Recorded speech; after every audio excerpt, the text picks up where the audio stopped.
This episode of Off My Shelf contains coarse language and adult conversation. Listener discretion is advised. Online, the final frontier. These are the voyages of the podcast Off My Shelf, whose 4-episode mission to explore Star Trek the series, to seek out sci-fi and deep lore, to boldly talk about something that so many have talked about before. Ba ba ba ba ba ba ba ba ba ba ba ba ba ba ba ba. Hello, my name is Trace James, and welcome to Off My Shelf, a podcast about movies that are well off my shelf, where we go through my DVDs and talk about the movies in my collection. In this episode, the 4th episode on our mission, we are going to talk about the last 2 Star Trek original series movies, where we find God and look to the future with Star Trek: The Final Frontier and Star Trek: The Undiscovered Country. I have with me a fantastic bridge crew for this voyage with Sean Archer. Hello again. Josh Ratcliffe. I made it. Tim McLennan. I wrote notes this time. And Steve McCabe. Make it so. That's great. Welcome. Yay. Woo. Well, I mean, I don't even know where to start with The Final Frontier because, yeah. Do you want to start with the good news or the bad news? You know what? So much bad news. Josh, you start. You pick. Well, the bad news. Let's start with Final Frontier. Yeah, I do change my mind from the first episode where I was like, the first movie of the original series movies, the motion picture was the worst because this is clearly the worst. And I was just like, I was really thinking it was going to be like Star Trek 3 Search for Spock, where I was like, oh no, this is not as bad as I remember. Oh, it's bad. That's all I have to say about it. Yeah, It's fine. I'm really glad that we're recording this around a campfire this week. It's really nice to get to see the stars, have some beans. Yeah. Everybody brought their marshmallow dispensers, right? Yes. Yeah, absolutely. Row, row, row your boat. I forgot my ascot though. Jeez. Yes. Come on, Tracy. I brought my Great American Songbook and everything. We're going to sing public domain songs. I've got my hover boots. Yeah. I mean, that was one of the saddest camping trips I think I've ever seen. But Didn't even have a tent. They were just like sleeping around the fire. What was their plan? It is the future, so they do know what the weather's going to be like. Oh, that's true. Yeah, so you just beam up. But I mean, they couldn't beam up because they had to bring a shuttle in to get them. Mm-hmm. That is true. Yeah. But do you think Earth is like Ryza now, where it has like atmospheric control systems or whatever to keep it like fine all the time? It does in the TNG era, because remember the episode where Q, there's a female Q and she's a teenager. Yes. And her parents are killed by a tornado, and it's like, that's so weird because of our atmospheric. I can't remember what they call it, but yeah. And there's other times they reference it as well. But was that on Earth? Was she from Earth? Yep. Oh, yeah, okay. she was like living in Kansas or something. Okay. Yeah, and like killed by a tornado in Kansas. What? Like, because it's the future. I think she just went to a magical wonderland. Chasing weird mushrooms. Yeah. And we were there. The lovable Tin Man. I wonder which Star Trek character would play the Tin Man. I don't know. Tom Paris. Yeah, he'd be into it. Yeah. Wasn't there a space-bearing thing they called the Tin Man? Oh, yeah, of course. Oh. Yes. That's the thing that guy was like... big seashell or something? Yeah. And that one guy was like, Romulan ship. I'm in love with you, and lives inside of it for the rest of his life or something. Yeah, they should. Oh man, this is why Lower Decks shouldn't end. They need to do an episode on that. Like, what happened to him? Yeah, find them. Yeah, he's a pearl now. Yes, it just squeezed him into a ball really hard. I regret nothing. So I guess we're going to start at the beginning, where it looks kind of like Mad Max, except sadder somehow. You know what the beginning reminded me of that scene in Monty Python's and the Holy Grail where they keep showing the same shot over and over again, and then suddenly he's like right there. Yeah. Great movie. Why was the man digging holes with a gun? And what was he trying to find exactly? Bullets. I don't think it's ever explained. What was with his gums? Like, why? Like, why did they, like... Well, because every alien is human except for one thing, but it can't be the same one thing every time. So they're just like rolling the dice, and they're like, gums. All right, let's do some weird gums. I hope I get the nose bridges. I don't want the gums. Yeah. I'm going full on ears. Oh, it's good. That's a good one. I like it. And then they go to Paradise City. So I just want to say, I am not a Guns N' Roses fan. Okay. I was just singing it in my head. Me too. But as soon as they said that, the song popped into my head. And that song was released 2 years before this movie. So they knew what they were doing. I'm sorry. They knew what they were doing. They could have just changed the name. And they chose to stick with it. So that's on them. But what was the name of the planet again? What was the name Nimbus of the planet? 3. Oh, Nimbus 3. Yeah, Nimbus 3. Yeah. The world of galactic peace. Yeah. Yes. That you can get to from Earth in like a couple of hours. Yeah, that was one of my notes. Like, that's the problem with all the Star Trek movies. They get to, it's like Star Wars. They can get there so quickly. I hate that. Like, it should take weeks. It should take, like, I don't know. Well, at least Star Wars makes sense. Like, that's kind of that's part of their But Star Trek, it's very well established that it takes long time to get to places. And I like that about Star Trek. I like spending time on the ship. I like mundane things happening. And then they went from Nimbus 3 to the center of the galaxy in like 20 minutes. Yeah. I thought it was like the outside of the galaxy. No, it's the center. It's the center. I don't know. The god. Yeah. It was some sort of wall they called it, but I forget what. Oh, the Great Barrier. Yeah. Yes. I just always assumed that it was outside the galaxy. No, they went into the center of the galaxy, and nobody knows what's in it because of the Great Barrier, because no ship's ever tried, because they're like, it's dangerous, even though it just got a little jostled on the way in. So I was like, why didn't anybody try this? They went in and out pretty quick. They did. Yeah, they're just like, no one's ever done this. All right, let's head back. Yeah.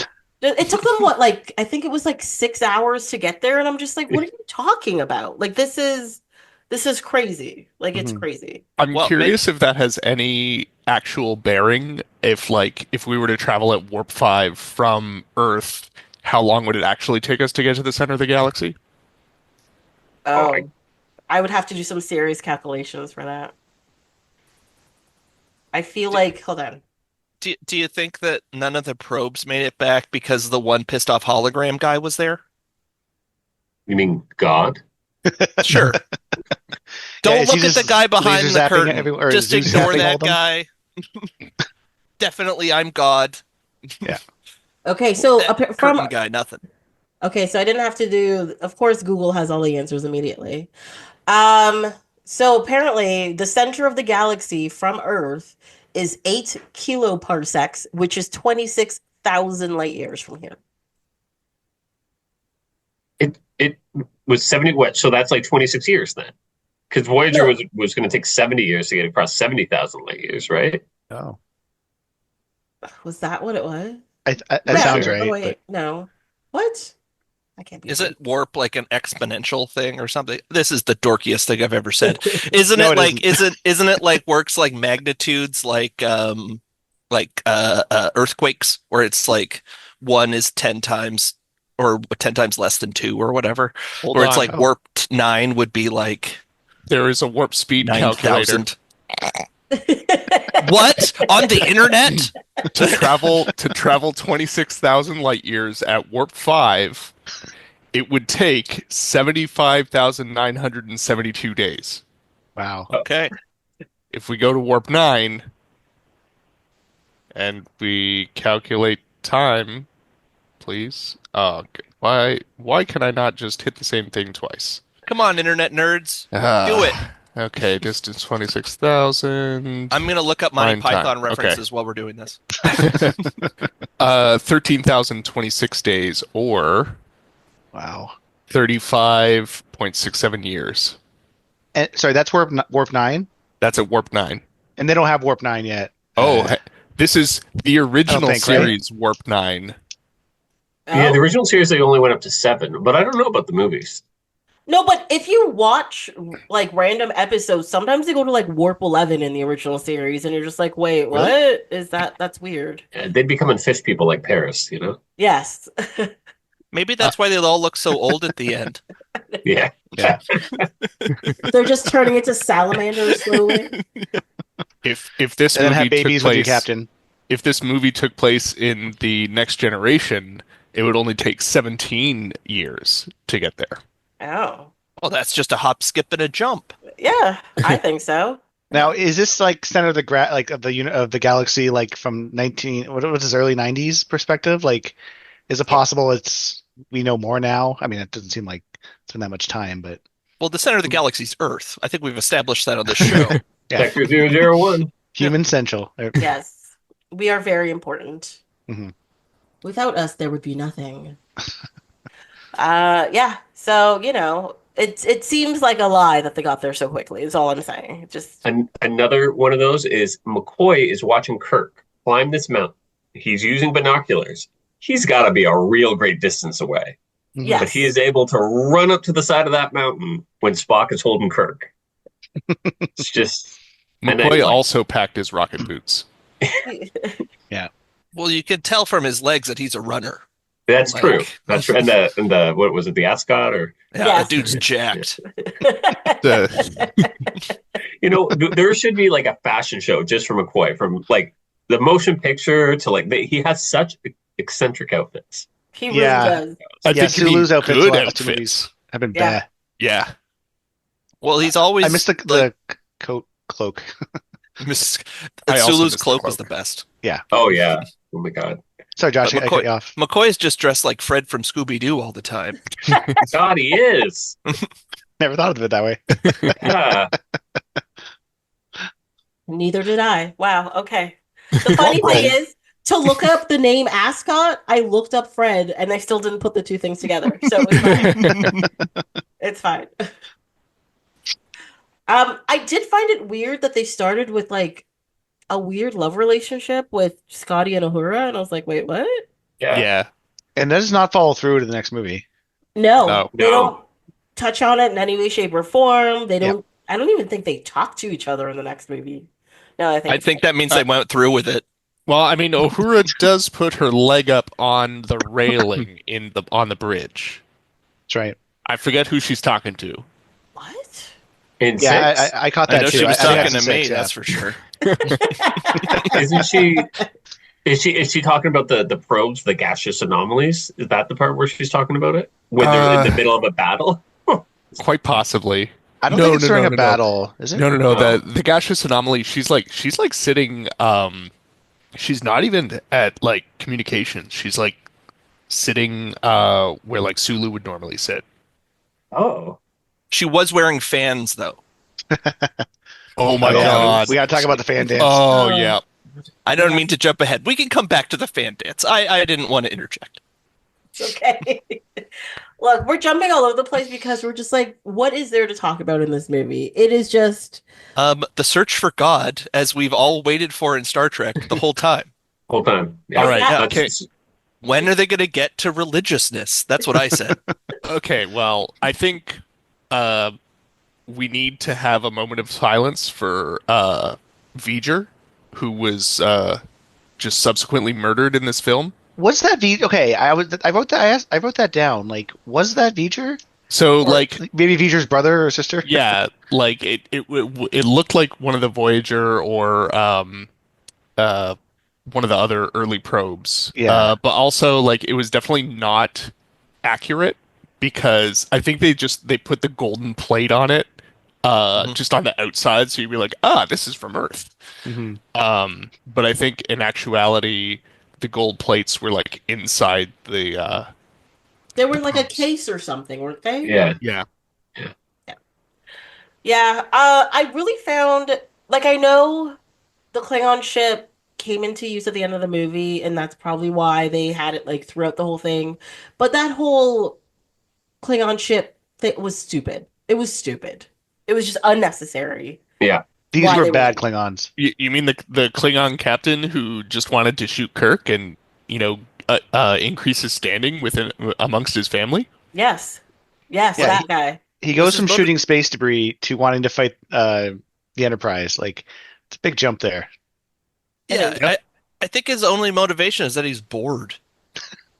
What a weird. Might be right. Yeah, he was just like, I don't know, let's go after that guy. He seems like a son of a bitch. Yeah. I mean, you're not wrong. You're not wrong with that. But at the same time, I was just like, every time they cut back to them, I'm like, why are we here? Can we just go back to the other story that also doesn't make any sense? Like, let's go that way. I watched this movie with someone who had not seen it before. And I won't say who, but I think we can all guess. Yes. And she was audibly mad when the Klingons came back. And then the heroes. Yeah. Which I kind of like that, to be honest. But why did Spock become the gunner on that ship? Like that. Yeah. There's so much about besides the plot, there are just so many holes like that throughout the movie. Like that would never happen. Like a Klingon would never let that happen. Yeah. No. And his reveal is so dramatic. he's sitting with his back to like Kirk and everyone, like for what, 2 minutes? Oh, and then yeah. when it's like, oh, who was the gunner? And then he has to dramatically turn around. Been looking for the button. That made me laugh. Yeah. You know for a fact his human side took over, and he was like giggling while his back was turned. He's like, now be Spock. He'll be so surprised. Yes. Oh my god. Oh, that's what I think he's always doing when he's not facing the camera. He's just giggling. Did I just completely forget a scene? Yes. Because I don't remember that at all. At the end of the movie, it's right near the end. On the Klingon bird of prey. What were they shooting? God. Oh, remember? God was in this movie. Oh, I saw the face of God. Yeah. Don't get me wrong. I also saw, thanks to the Blu-ray that I was watching, the tire tracks on the planet that God was hiding out on. Oh, really? Yeah, that's how he gets there. He's got to get around. Got like a golf cart, Yeah, zoom around. Yeah, it's a retirement community more than anything. Yeah. The thing I found really weird is that they were comparing Shakari, which is like Klingon, to like Eden, like Earth's Eden, which is a garden of plenty. And they get to a planet that is a desert, and he's like, it's just as I imagined. And I was like, is it? Yeah. What a boring planet. Should it be? Like, it just seemed like such a waste. Like, there's nothing fantastic about it.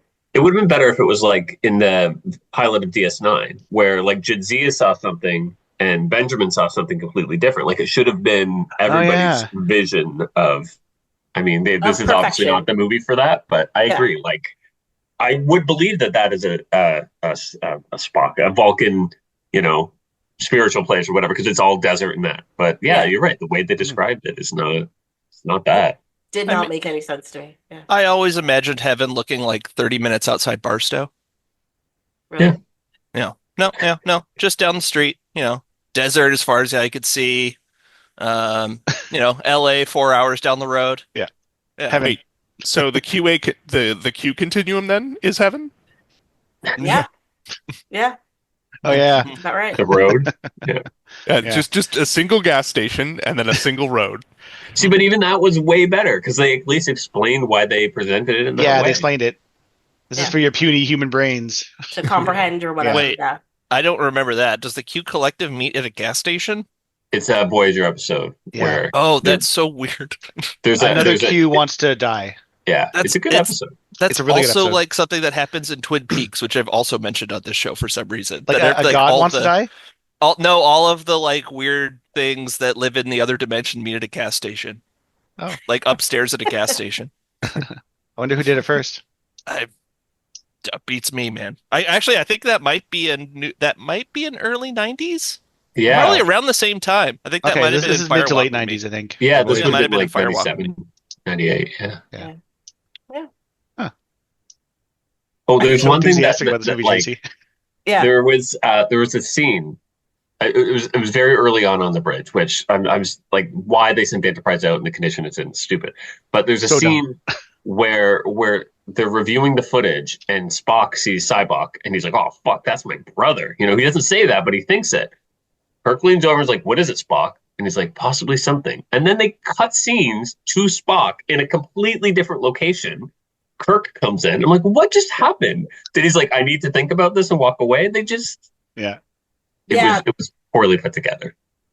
I don't think that was the only time that happened. Now that I'm thinking about it and watching the movie, they put together like I feel like they didn't care how the continuity happened. They're like, this is the scene we want to show, and this is the one that's the best one, and they put them together no matter how weird stuff was going on. It's driving me crazy. Despite that like jarring aspect to it, I did find the plot easy to follow.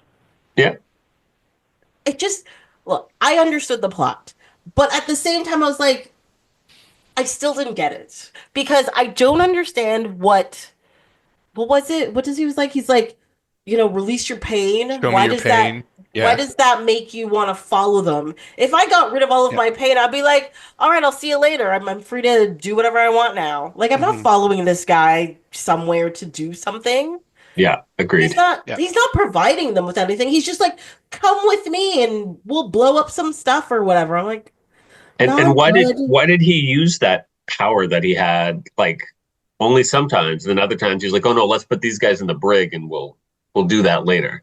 Yeah. Like, why wouldn't he have just done it to at least one of them right away? Or like force it on them? Because like aren't there other instances where like oh no, I'm thinking of the other telepaths in TNG who like show up and start invading people's dreams. Oh, that with the weird like veiny things on their heads. Yeah, the rapey guy. It's a mind rape episode, kind of. Yeah, it is 100. They explicitly say it in that one. Yeah. That actually it comes up in a surprising number of TNG episodes, which even in the movies, yeah. I think it comes up like 4 times in the show, which is essentially, once a season almost. Deanna Troi being tortured. She's got a lot of trauma. She's her own She does. She's doing surprisingly well for all that trauma, I gotta say. It's because she also witnesses everybody else's. Yeah. That is she's into trauma. That's her kink, trauma.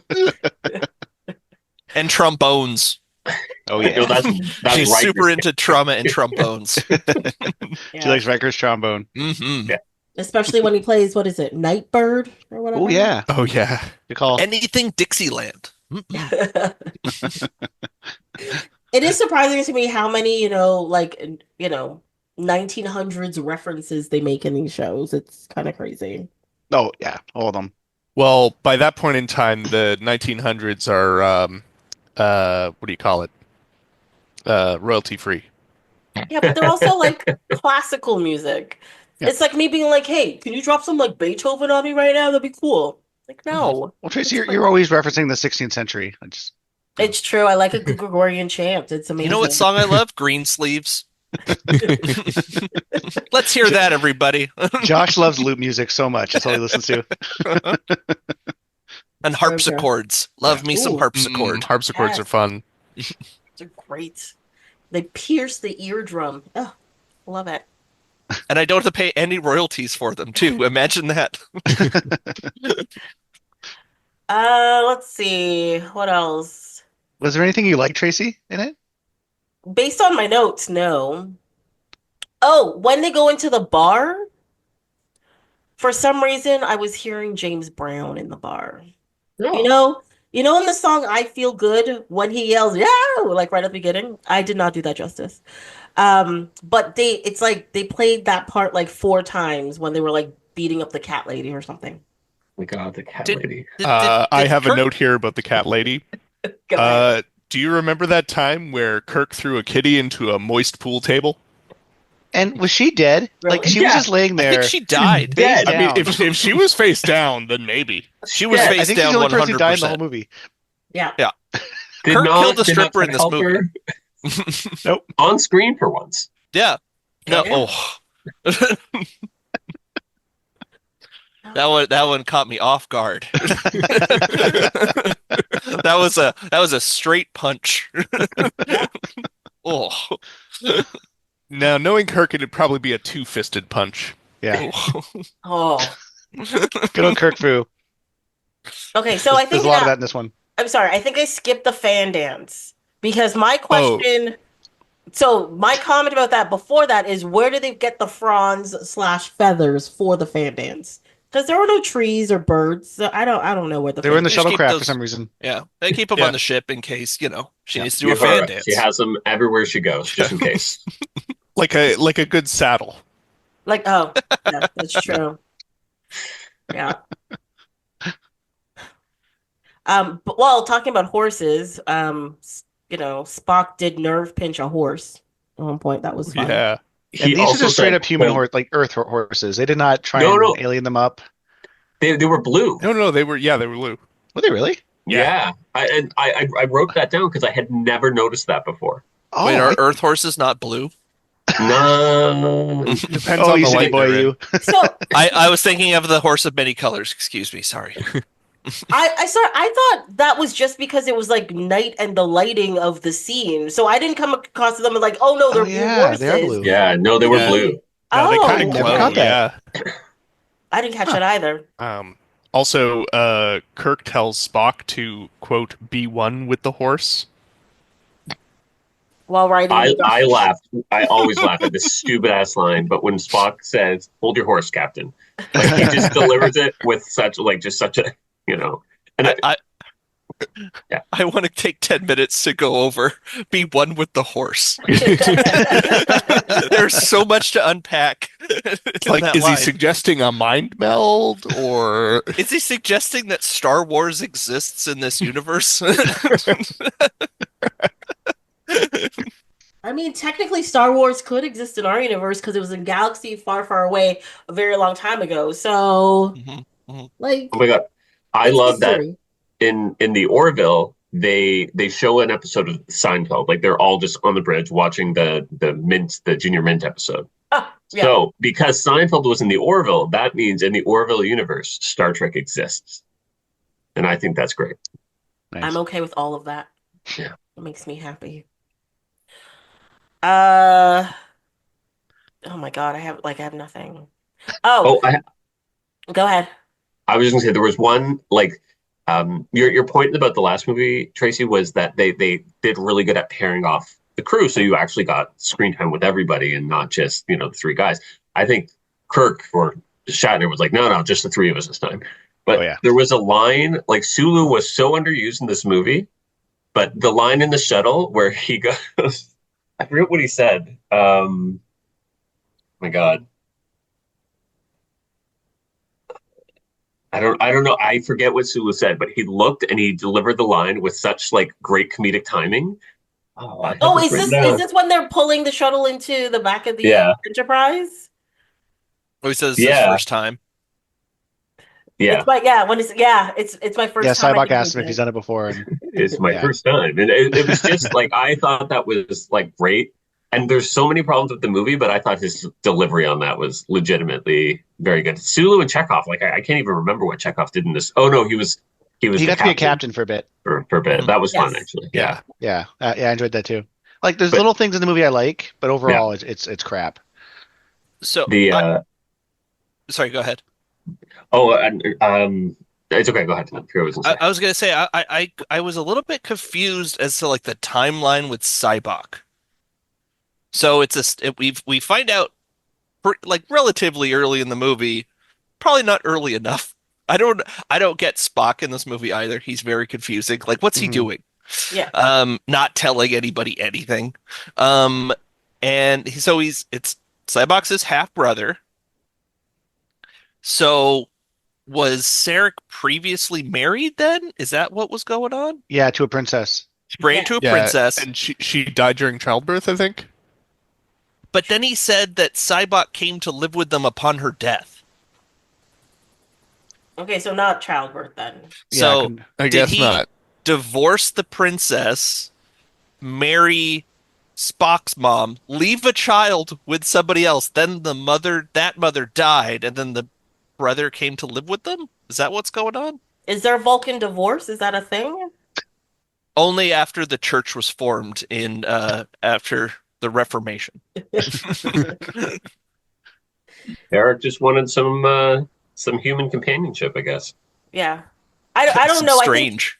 I thought the whole thing was a very weird throw in for no reason. Like there was no reason for him to be related to Cybok. There wasn't a reason except for what he's like, he was like, shoot him, and then he doesn't. He's like, but he's my brother.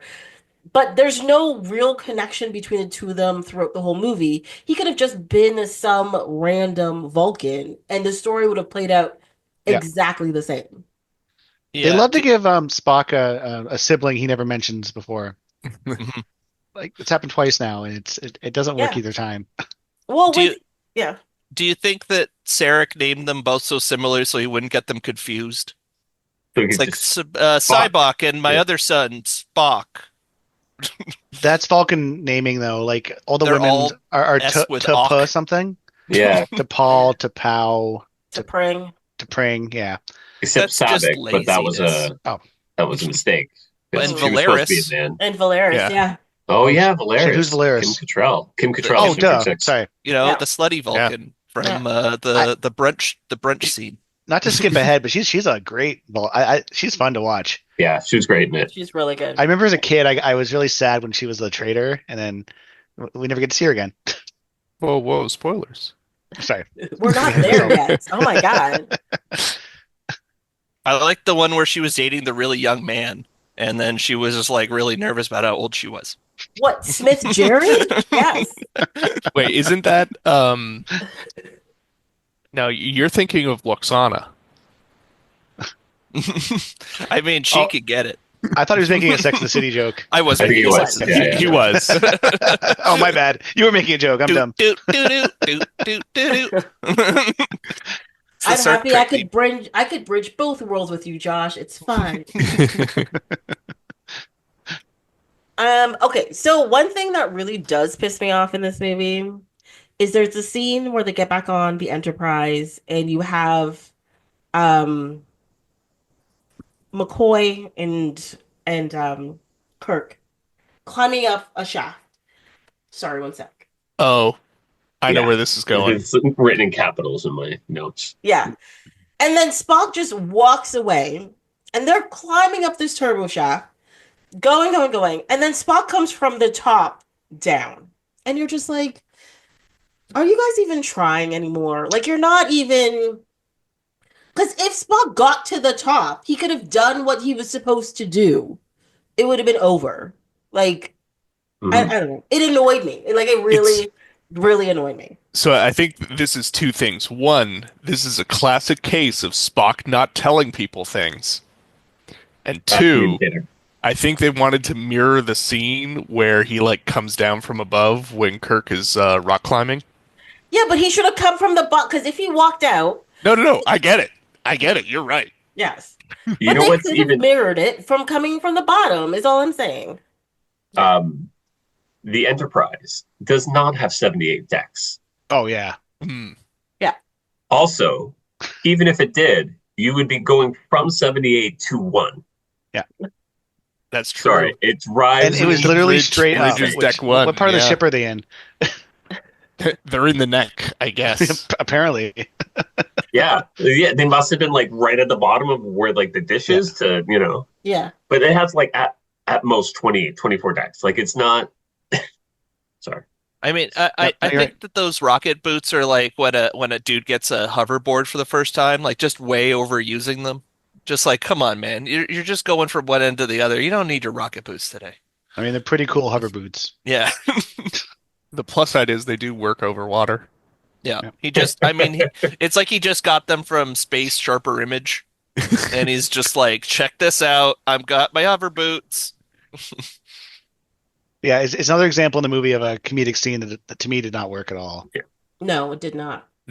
Well, according to this, the Enterprise has 42 decks. What? No. There's no way. The Enterprise E has 26 decks. Yeah, hold on. Really? It's leaner and cleaner. It is leaner to the Enterprise E. Sorry, this is from Reddit, and it says the Enterprise A has 72 decks, and the Enterprise D has 44 decks. I think they're just basing that information on that one scene. Yeah. Seriously. Yeah. I will agree the Enterprise D is the biggest. The D is the biggest. But Like the original Enterprise had like 11 decks. It didn't have. Yeah, like it only had like a crew of like 100 or something. Yeah. All right. Okay. The Enterprise NCC 1701A had 23 decks with the bridge at the top on deck 1. You are correct. And the tractor beam emitter and antimatter storage pods at the bottom on deck 23. There you go. That's the answer. Boom. Where's the technical? Somebody has a technical manual. I've seen it. Yes. I can't see it now. You disappeared, but. Oh, sorry. I have it in my hands. I'm trying to find. It's such a general thing. I can only find really specific things in the index. Yeah. So just give me. Let me just read this book while we're doing the podcast. Okay. I also have the Star Trek Encyclopedia behind me somewhere. The saddest thing that's ever happened to me was me just saying that. Yes, was like, so 20 years ago, I used to work across the street from this like knick-knack / pawn shop / whatever random stuff shop. And every day I would leave, and one day, and I'd look in the window, and they have like cool stuff in there or whatever. And one day, in the middle, they had a Star Trek blueprints book, a hardcover, big thing. And it wasn't expensive. It was like $25 or something. It was not expensive. I passed that thing for like 2 months straight. And I was like, no, Tracy, this is not something you need in your life. You don't need this. And then one day, the shop closed and it was gone. And I never got it. And ever since then, I've thought about that book like my whole life. I really should have just like, I should have just done it. I should have just gotten it. I should have just like fallen into my nerdness and just taken that home with me. Well, have you ever found it online? No. I don't. The thing is, I don't remember what it's exactly called, and I've never seen any book of it that looks, because it was like, it was a hardcover, and it was brown on the outside, and in the middle had like a blueprintiness, and it was like Star Trek, ship blueprints, that kind of thing. Oh, I've seen that. $191 on eBay right now. Oh wow, you found it really quickly. I don't know, maybe I just didn't want to look for it. It is so the Enterprise D is 42 decks according to the technical manual. Okay. Divided around major load-bearing structures. A great many systems, especially the pressurized habitation sections, are suspended within the open spaces, essentially floating on flexible ligaments to minimize mechanical, thermal, and conductive radiation shocks, and other completely made-up facts. That's why I love this book so much, because it's an entire technical manual for fiction. Like, it was like, what if you had a school book, but everything in it wasn't real?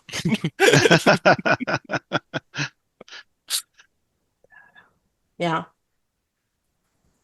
But, you know, you learn things from it. It's great. Like pressurized habitation sections. We'll spend money on anything. It really will. Pretty much. And I already talked about the trip through the barrier being, you know, just a little bit of a jostle. Whatever. Yeah, Scotty really needed to tighten up those inertial dampeners. So Seriously. did God destroy everything else that ever went into the... Sorry, what was it called again? The barrier? Through the barrier. I feel like no, because they kind of had to summon him. Yeah, like, they got through very easily. He needed to catch up on things. He seemed confused. Yeah. Okay. Yeah, he didn't know what was going on. That should have been a red flag for everybody, not just Kirk. Kirk figures everything out in this movie immediately. I do like that line though. Why does God need a ship? Yeah. I enjoy that scene a little bit. And he actually delivered it well. As well. Like he did good there. Yeah. So, like, was this being like an energy being? Was he stuck in a projector? Like, that's clearly some sort of jail, but also, yes, energy being. Yeah, see, that's more interesting to me. It is a jail, I agree, but who put him there? Like, that's what I want to know. Like, who built this thing? Yeah. Way more interesting questions. The idea that it's actually a haunted projector really makes me laugh, Tracy. It's really funny. What I mean, that's what it seems like. They're like, oh, so before anybody could see you, just make a little bit of like some steam, smoke, or whatever. Project yourself onto it. People can see who you are. You're like, woo, you know. And everyone was like not really surprised by what God looks like, and he was like, "Does this form please you? I was like, Christianity. snarky, God. Getting a little snarky at the end there. Yeah. Is this good enough? Am I good enough for you? Yeah. I am God. It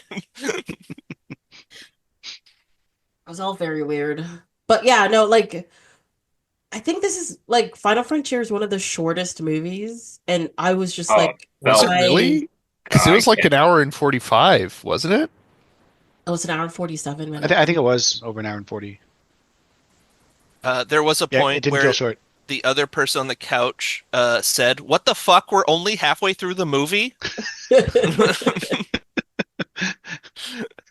Yeah, similar to Star Trek 3, a lot of nothing happens in a long period of time. Yeah. But for me in 3, the nothing is interesting. Like, Yeah, I agree with you. There's long lulls, but like I love those. Like, sorry, I don't love the lulls, but it's I don't know. I think this is the Despite worst nothing happening, movie. something's happening. Yeah, this is the worst Star Trek movie. Well, I know we haven't gotten to Insurrection, but that's probably close second. I like that the Klingons look like they're in a White Snake video. they did. Oh my god! It's the Yeah. They got Well, that. you They got have that the- hair metal frizz going on. They Looking really good. did. Yeah. But we also had the Klingon captain trying to take over Khan's physique, Oh, like yeah. the shirtlessness there, whatever.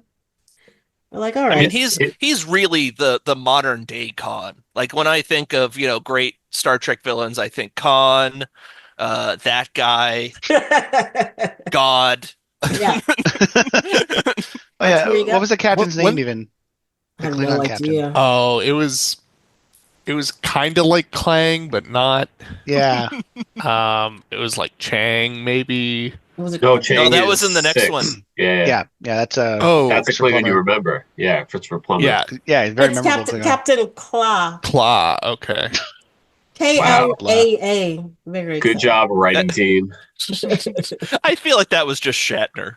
Yeah. Everything like this movie, like does it? I didn't notice it. Did it say a film by William Shatner at the beginning? Because I like, don't Oh, yeah. know. like Did it? Did it say Voyage film Home. by? I thought it I did. looked for it, and I don't think it did. Okay. No? No, but it swear says I did. directed by William Shatner. It says Yeah. directed by, but a film Oh, by sorry, a is film by. extras, like an extra, like Yeah, snooty. like a Leonard Nimoy film. It did Yeah. say that at Voyage Home.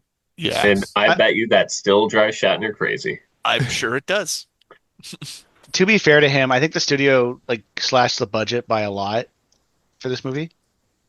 See, but Well, the effects and like the shot, like that wasn't the problem to me. Like it was the pacing of it. It was just not being consistent within its own universe. Like Yeah. Yeah, like Yeah. when the bird of prey like fires on the probe, like you get a zoom in on the weapon and it like actuates and stuff, which is really cool, but also kind of impractical because like you get some space dust in there and like you're toast. that's very true. You I gotta had never blow thought on about it before. I'm just gonna tell you that Voyage Home had a budget of 25 million. Yeah. Whereas Final Frontier had a budget of 27.8 million. Oh. What So about they gave Khan? him more money. Well, it's Nicholas Myers though. He's a really good director. Yeah, that's Khan true. had a budget of I feel like it was even less. Con was like Oh yeah, 12 Khan million. was less. Yeah, really? 11.2. Wow. it was like Yeah. what year was that though? It was 82. Yeah, so like the movies weren't made for any money back then Oh, for some then I reason. take back the whole budget slashing thing. That must be some other movie I'm thinking of. Yeah. It's It is definitely still not low this. though. It's not It like didn't- a good budget.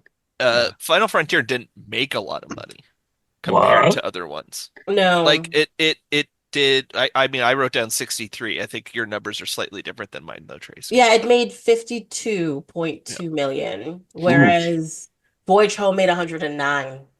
Yeah. So it made You about half. yeah. And I think they even I don't know if we talked about this, but it was on TV a lot. Like Voyage Home was always on TV, so they Yes. must have Yeah. made a lot of residuals. They probably sold a lot more VHS. Much more accessible. Yeah, but Final Frontier, people are nobody was airing that after it wasn't airing on. Yeah, It just gets shown once at Christmas, and that's about it. Yeah. Yeah. You're like, this That- is just part of the grouping, therefore we put it in. Done. Well, I know who did see it though is Tom Cruise and used the rock climbing as the inspiration for Mission Impossible 2. Really?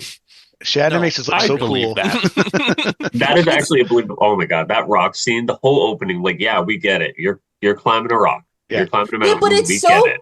clearly not Shatner. Oh Though. my! Like, Until Do it's you think they use the same toupee though? Do you think they just like use the same toupee on both of them? That's how you know. maybe you're just like this. This is a very thin, fit individual. Then you see his face, and he's on the rock, and you're just like, how come you just gained like 50 pounds? What happened? What happened here? Also, super dangerous of Shatner to do that in the first place. Like sure, climb without a rope, but have something set up in place for a fall. No, He was going to fall even if Spock that didn't. high up. Yeah. he had his friends with him. He was gonna live somehow. Yeah, but if Spock didn't have the rocket boots, what was he going to do? I know. This is Die. one and thing then the we movie know. would end earlier. Even then, it was close. Like he almost still died. Yeah, super close. Yeah. I feel like Spock would have also like broken his ankle, just trying to grip him so he didn't fall. You know. Mm-hmm. Look, if we're going to talk physics in this, then we're going to lose everything, okay? And how? Yeah, that hairpiece would have like blown right off.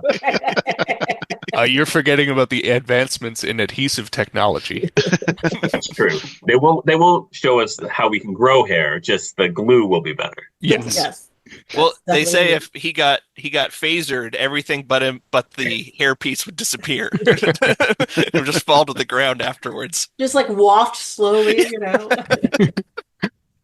Just like classic cartoon, like Exactly. Unless he's crushed by a bridge somehow. Oh, it's fine. Spoiler. God forbid that would happen. That would be very upsetting for no reason and really underwhelming. Oh my! I wonder. Wouldn't it be? I mean, I would hate for that to happen. Just a meaningless, pointless death that happens really quickly. That'd be really silly. he always says he knows he's going to die alone. It's true. I mean, technically, he doesn't die alone, you know? Oh yeah, Everybody saw it happen. He's got to have his last like few spurts of on-screen time before he kicks it. You gotta have the hero's farewell, dying in someone's arms.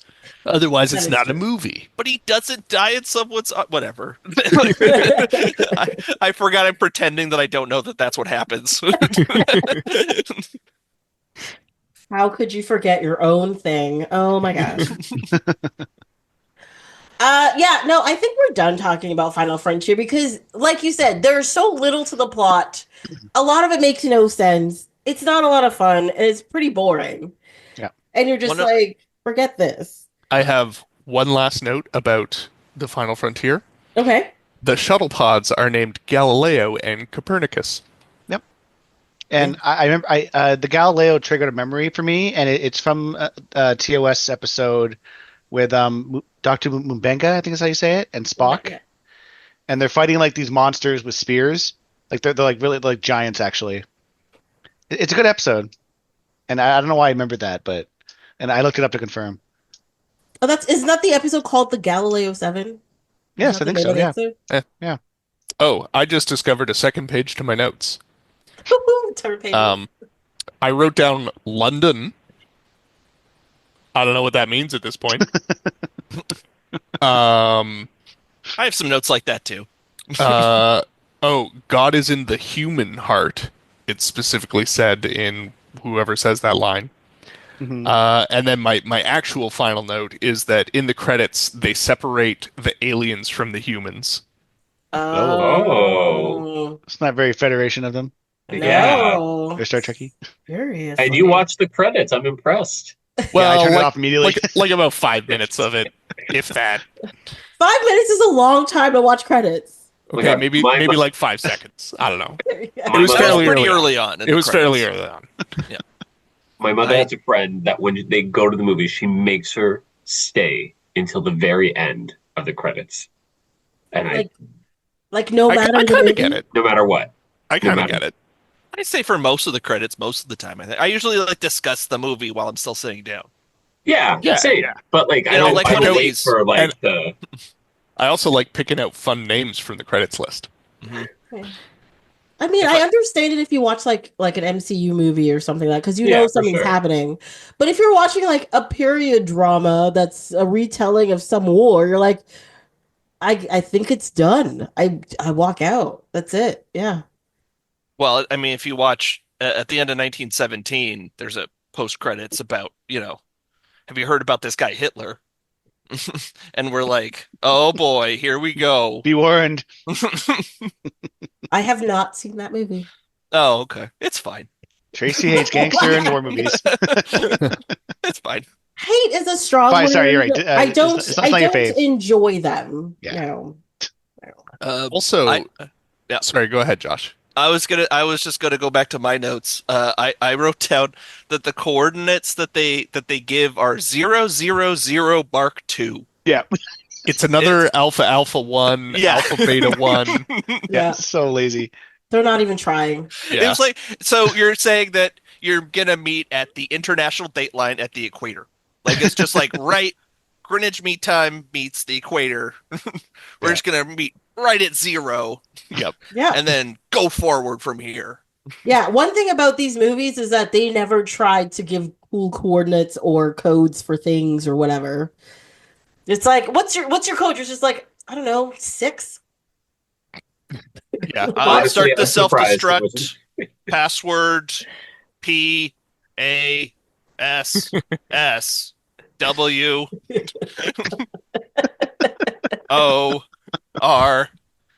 D1. All one word. Like, enter. I actually had a question about this movie. Do you think it was filmed on the TNG set? Because there were some shots where they're running through the hallways, and I'm like, this is the Enterprise. Like, this is Enterprise D.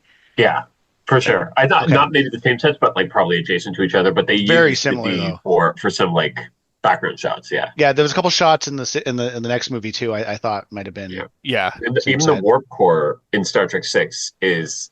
Yeah, that's the thing. Scotty is never in engineering. This entire movie, no matter what, he is not. And it is. There's a lot wrong with the ship. Mm-hmm. Yes. He's just running all over the place. Why can't the ships ever work in these movies? He's talking to her a lot. Yeah, that's true. He's macking on her. But like they kind of did him dirty because like he broke them out of that jail cell and then he immediately knocks himself out, which is not like Scotty is a great what he does. I can't see him walking into a They kind of make him a bit of a bumbler. Yeah. Like in the last 2 movies a little bit.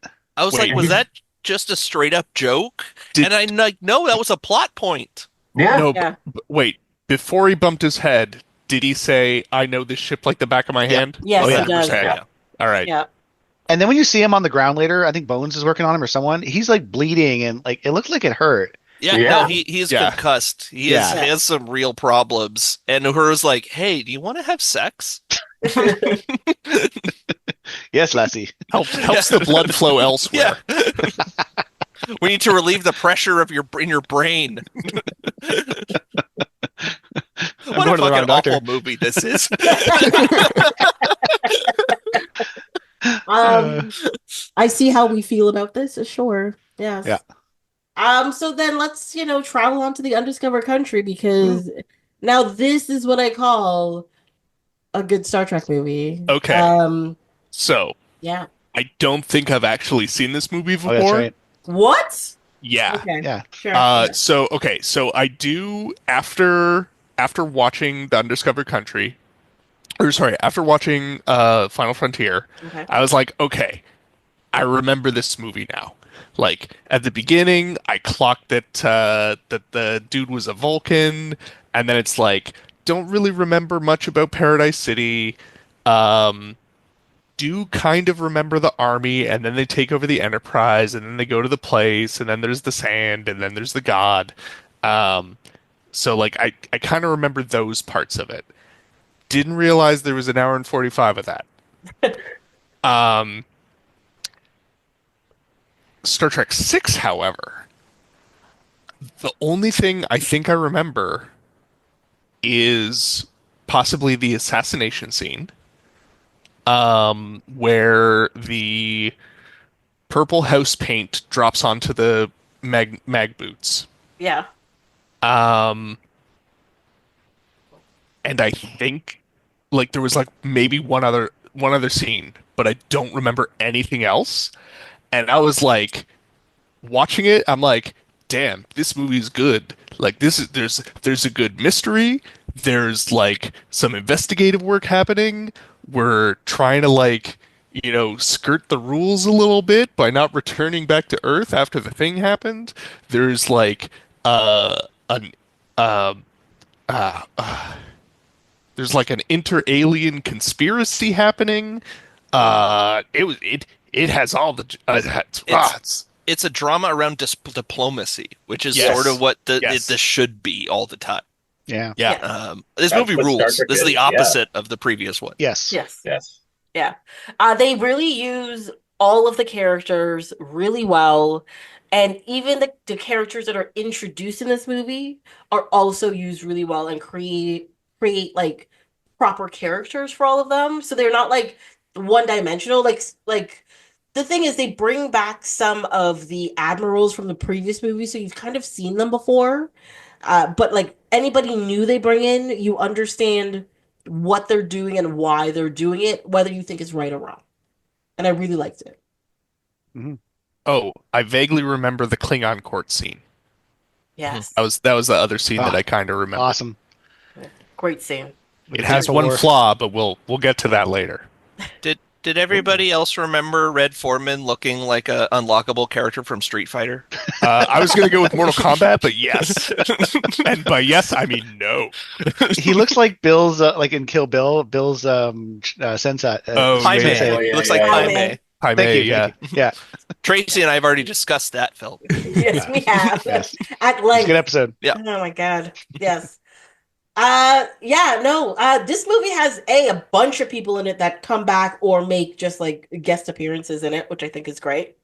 And Counselor Garkon, played by David Warner, also shows up in The Final Frontier, which Mhm. Oh my he's God, the ambassador yeah. from Earth. Yeah. Yeah. Oh. Yeah, I don't know why I never really I knew, but I didn't put that together. That's amazing. Yeah.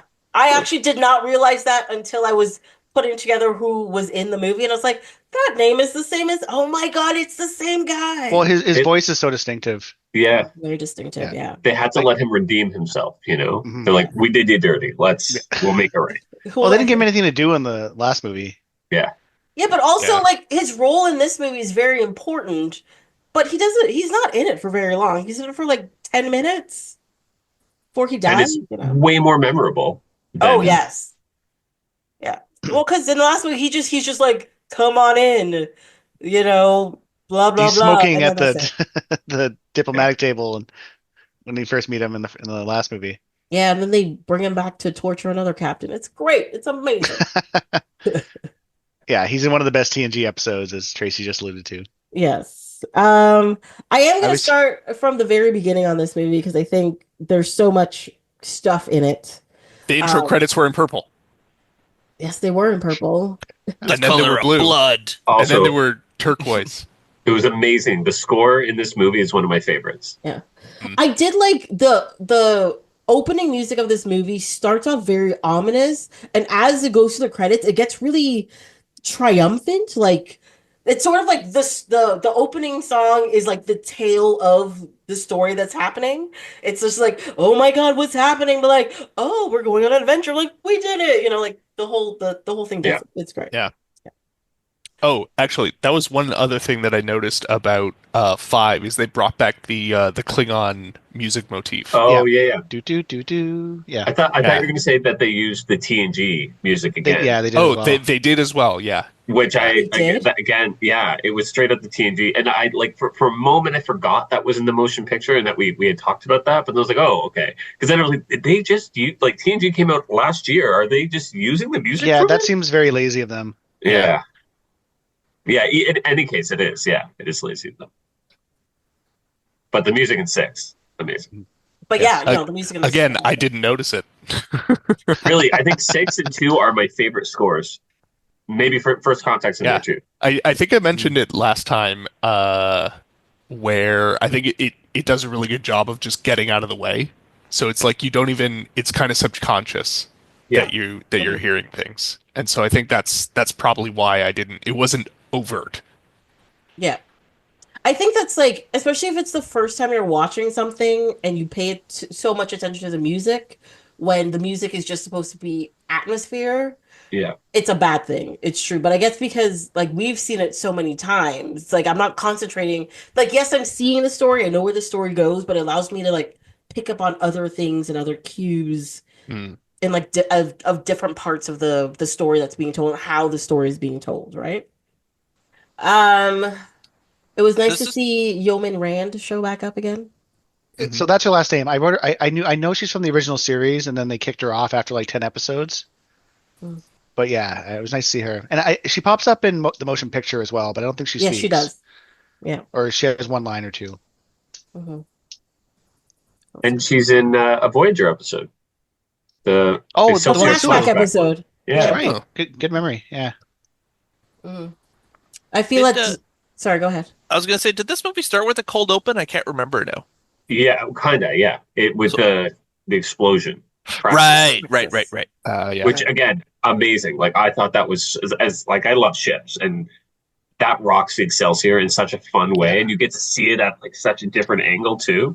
Yeah. And you get to Sulu taking command in a situation where it's like piloting. I also love like you're the captain and you have like, the best experience. Like it was steer into the wave. Yeah, like it just. But it made sense to his character. To your point earlier, Tracy, like they really do a great job at like no, these people are like more than just their faces. Like they have depth. Yeah, Sulu's ship seems awesome. Oh, right. Excelsior looks like, so good. He seems so chill. It seems like everyone's just having a nice time. Yeah. The lights are he keeps the lights real low, like you're in an edit suite all the time. It's just like lighting. Yeah. Also the bridge on the Excelsior and the Enterprise in this movie look great. Oh, great. The last the Enterprise looks the best in this of all the original series movies. So good. Yeah, one thing about Sulu in this movie is that like they use him sporadically, but every scene he shows up in, just like the last movie, even though it was one scene, you're just like, Sulu is killing this. He's fantastic. Absolutely. Yeah. I have, it was one of my last notes for the movie, but like going through this like these 6 movies early on is very much the Chekhov show. And like he's doing like he's the one that actually shows up in the movie. Like Sulu barely shows up in motion picture or I think even Con. Yeah. And it's not until like 3-4 that he starts showing up a little more. But it's like now he's the captain of the Excelsior, and it's like he's actually got more stuff going on, and like I appreciated that, I guess. I think he's probably the most charming cast member. Yeah. Right? Like of the original crew, he's like, oh, I want to hang out with that dude. Like that dude seems like fun to hang out with and like is nice. Like he talks in a way that I'm like, that dude's cool. His voice is really, really good. It's amazing. Yeah. He knows how to use it in like a commanding way, but also just like you're like, you know what, I want to talk to you. You're cool. Like you can make this work. He's got some charisma. Yeah. Yes. Sulu. I mean, you can't wear a cape or a cloak or whatever that was without charisma. Not without that Riz. True. you need panache in order to pull that off. Josh, I'm trying to get the young audience. Or sorry, trying to appeal to the young audience. I'm on fleek, man. I don't even know what that means. I think that one's an old one. I think that one makes that's a that one's a few years old. That's what are you, lit. 30? Yeah. Yeah. No, I wish. I wish.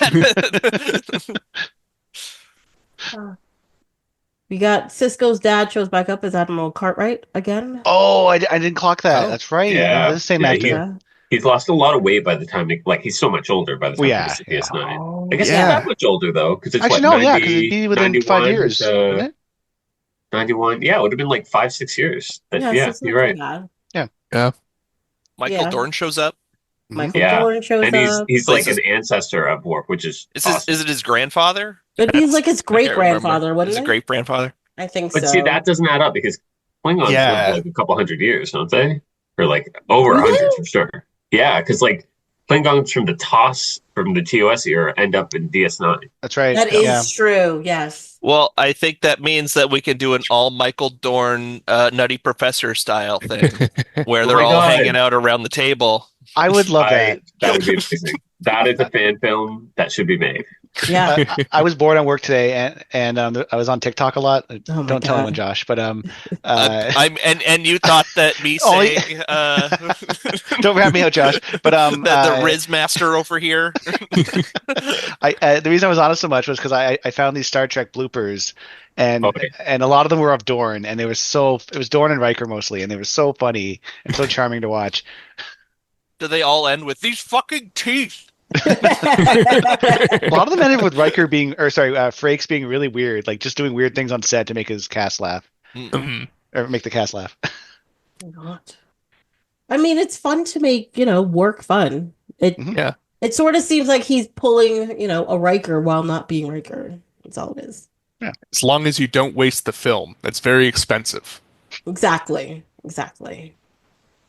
One thing I found really interesting is that Christopher Plummer, once he shows up on screen, he chews the scenery just like Ricardo Montalban did. And I think that is the key to being a really good villain in Star Trek. Is just like eat the scenery, just be there and just like stew in it and just just feel it. I liked it. I feel like there's a running theme of them all being Shakespeare fans too. Where there's I'm going to do this to the most Shakespearean possible, and that is. But yeah, you're right. I love them chewing the scenery. It's so much fun. I actually like chewing scenery performances quite a lot of the time, because they're just a lot, and that's fun. I like it when one person does it and everybody else doesn't. I think that's the secret to chewing the scenery. If you have one guy in a very serious movie just being crazy over the top, it's a blast. Yeah, but if everybody's being too much, it sucks.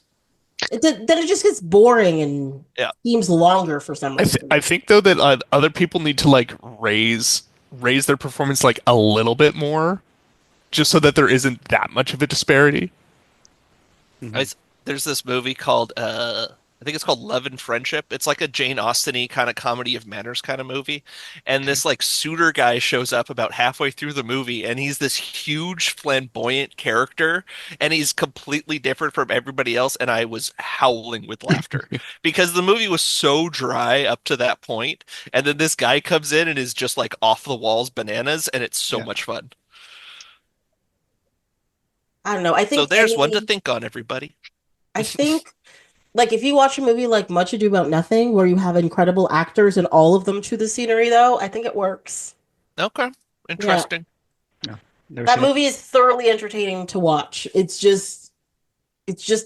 performance. It is they're acting. You know what I mean? Yeah. A great Star Trek villain who chooses the scenery is to me Malcolm McDowell in Generations. Yeah. Oh yeah. I know not everyone loves that movie, but I really do, and I think he's so much fun to watch. Mm-hmm. He's talking about time. He goes big. Malcolm McDowell is a pretty big actor. He goes so big in it. Yeah. Definitely. And I'm there for it. It was great. That one is underrated. I agree with you, Sean. I like Generation. I mean, It's such a last fun time I movie. watched it, I liked it. I like it more than others. Well, that's the first Star Trek movie I ever saw in theaters, and loved it. Same. Yeah. I think the only one I've seen is Nemesis. I think that's the only one I've seen in theaters. I think the only one I've seen was Insurrection. Ooh, I'm sorry, Eric. So very sorry. All of us are just oh no. I seen also might have seen First Contact, but I don't remember. I definitely saw that. I saw all four of the new one or the TNG ones in theater. Yeah, I saw all the TNG and all the Kelvin Universe ones in theater. Oh yeah, of course. Yeah, had to make sure. I remember being so excited for First Contact because it was a few years after Generations, and you knew there was going to be a new ship, and it looked darker, and it was great, great trailers. Yeah. Yep. I felt the same way for Insurrection. The last two movies have been so great. They can't screw this up. And lies. This one can only be better. I'm the most confident man in the world. On the plus side, nowhere to go but up after. Yeah. Really? It's got its moments. I honestly didn't have that much of a problem with Insurrection. Oh God. Really? It was. It's a fine action. I do have to rewatch It it. is not. It really isn't. I would say Nemesis is better than Insurrection. Sorry. Let me rephrase that. It's a fine action movie. It's not a fine action movie. It's fine. Yeah. Like my feelings on 1917. It's fine. Is that the secret of the secret word of the podcast? That movie, 1917. 1917. Yeah. 1917. Just gonna. I haven't gotten a Brundle fly in yet. Oh, there I got it. That's one for every episode. You did it. Mm-hmm. I got a drink every time Josh brings up a Sam Mendes movie. Well, Thanks, Revolutionary Road. Damn Let me go. Oh, God. You know the one everyone thinks about when they think of Sam Mendes? Yeah, I forgot he even directed it. Yeah, no, that's the Tom Hanks gangster movie. Oh no, that's Revolutionary Road is that's no, Road that's to Perdition. Perdition. Sorry, you're right. Revolutionary Road is like a chamber drama. I think Leonardo DiCaprio. I don't know that one then. It's like a domestic drama thing. No one remembers it. That's why I said it. Sounds awful. All right. I think it did okay when it came out. Yeah. I bet it was Oscar bait, right? When it was put in? Yeah, it was 100%. Okay. That makes sense. No. Oh, is that the one he did with Kate Winslet? Yeah. Oh, I know which one you're talking about. Oh, I do remember that one now. Yeah. Did I watch it? Yeah, it's set in the 50s or 60s, right? Did it look depressing? Yeah. Yes. Yep. So, I'm good. Yep, that's fine. So we're gonna talk truck now. Mhm. Look at me and my segues. We're so good. As we have been the whole time. The whole time. Let's talk about so like the movie's been set up, practice has been destroyed. You know, the Klingon Empire is only going to survive for 50 years because their planet is running out of oxygen because of, I guess, industrialization and stuff. You know, greenhouse They gases overmine the moon and whatnot. No, but isn't that why Praxis blew up? But Kronos is running out of air, right? I think because of the Praxis explosion and the It's like an energy crisis. industrialization. Yeah. And I completely forgot about the planetary crisis. That is not why I remembered why they sued for peace or were trying to. Why did you think it was? I couldn't. It just surprised me when I watched it last night. And so what happens? Do they they obviously don't Kronos still exists after 50 years? Well, it was where all their energy came from. Do they fix Oh, how are they okay after that? Yeah, because in TNG, Kronos exists, and they go to it many times, and that's more than 50 years in the future. Well, they use their head ridges. Did they fix it? Did they move planets and rename it? Well, it has something to do with the treaty they made with the Federation, because that's why you had people on Accords. Yeah, the Khitomer Accords. There you go. And that's why you had people at Camp Khitomer, and they were destroyed by the Romulans. Blah blah blah. Mm-hmm. That's where we get Worf from, or that's why the Worf was the Shenkos get Worf. Worf, yes, exactly. So maybe it just has to do with they started recycling or something. They had their own Captain Planet. Don't put this on consumers. It's the big corporations. What? It's the Klingon war machine. They're at fault here. Yeah, the Klingon military-industrial complex. Yeah, thank you for saying the words that I couldn't remember. Yeah. What rings do you think? What elements come together to form the Klingon Captain Planet? You think? Blood in a blade, or something. Yeah. they have to cut their paw. He has to cut his palm every time. Which I don't get it. If I have to draw blood, I'm going to cut the top of my arm or something. Not my palm. Right? Yeah, these guys should have these guys should have crazy blading scars all the time. They just heal well, okay? That's all. But imagine cutting your palm of your hand and then going into battle within an hour. Yeah, and your hand's all purple. Yeah, yeah. No, seems stupid. Yeah, it's what have you guys been painting a girl's castle or something? Like a little girl's play castle? What were you guys doing? They are not consistent with Klingon blood. This is what the blood of warriors looks like. Well, they forward, did that. They did that in this movie because they would have been rated R. Yeah, that's what I was thinking, because it's the most amount of blood you ever see in Star Trek, I'm guessing. That's true. Yeah, the old Evil Dead 2 trick. Yeah. Yeah. But really for that, it wasn't even that much blood. It was just like little droplets floating. Oh yeah, but it was all floating around But you everywhere. almost never see blood in Star Trek. Like it's Yeah. No, I know, but I don't think it would have been rated R because of that. I think it would have been at least rated higher. Like, yeah, maybe not. yeah. Maybe PG-13. Was this one rated Yeah. PG-13 or was it rated PG? I'm checking that right now. Oh wait, this is 5. But that sequence is amazing. Yeah, Yeah. it's great. PG. Yeah, and it really holds up. It looks. It still looks great. Oh no. What? You can tell that it's like early 90s CG. Oh yeah. Yeah. Especially with the curves on it and the shading. It's better than some of the current CG I find though, which doesn't hold up after like 5 years. 5 Oh, years. Give it like That's 5 because months. it's so nostalgic, close to though, the for it. uncanny valley. Yeah. I kind of like some of the chintziness in this movie. Like, I really like the prison camp that it looked like it was a TV show. Yeah. Like, it looked like it was a Next Gen episode, but, like, I really dug it. Like, Yeah. I really love the, like, snow that doesn't act anything like snow. It's just, Yeah. like, obviously just flakes. It's clearly of a set. Something. Just Yeah, it's... soap shavings. But I love that. Like it No, was same. it was very charming to me. Like I just it was I also I wrote down if you cut that movie off right when they get to the ice prison planet and then start watching Dungeons and Dragons, it lines up. The Chris Pine Dungeons and exactly. Dragons? It's just a different Kirk, but it's the same thing. Yeah. Yeah. I don't even know what we were started talking about. It we're was talking rated. about It was the Prison rated Planet. PG. It was rated Oh. PG. Oh. There you go. Okay. So they didn't want to get the Temple of Doom treatment. Mm. Oh yeah, with and the PG-13. and get that. So yeah, maybe it was just a way of not getting PG-13 that gets sold. Yeah. But did we know 11-year-olds Klingons go have see it.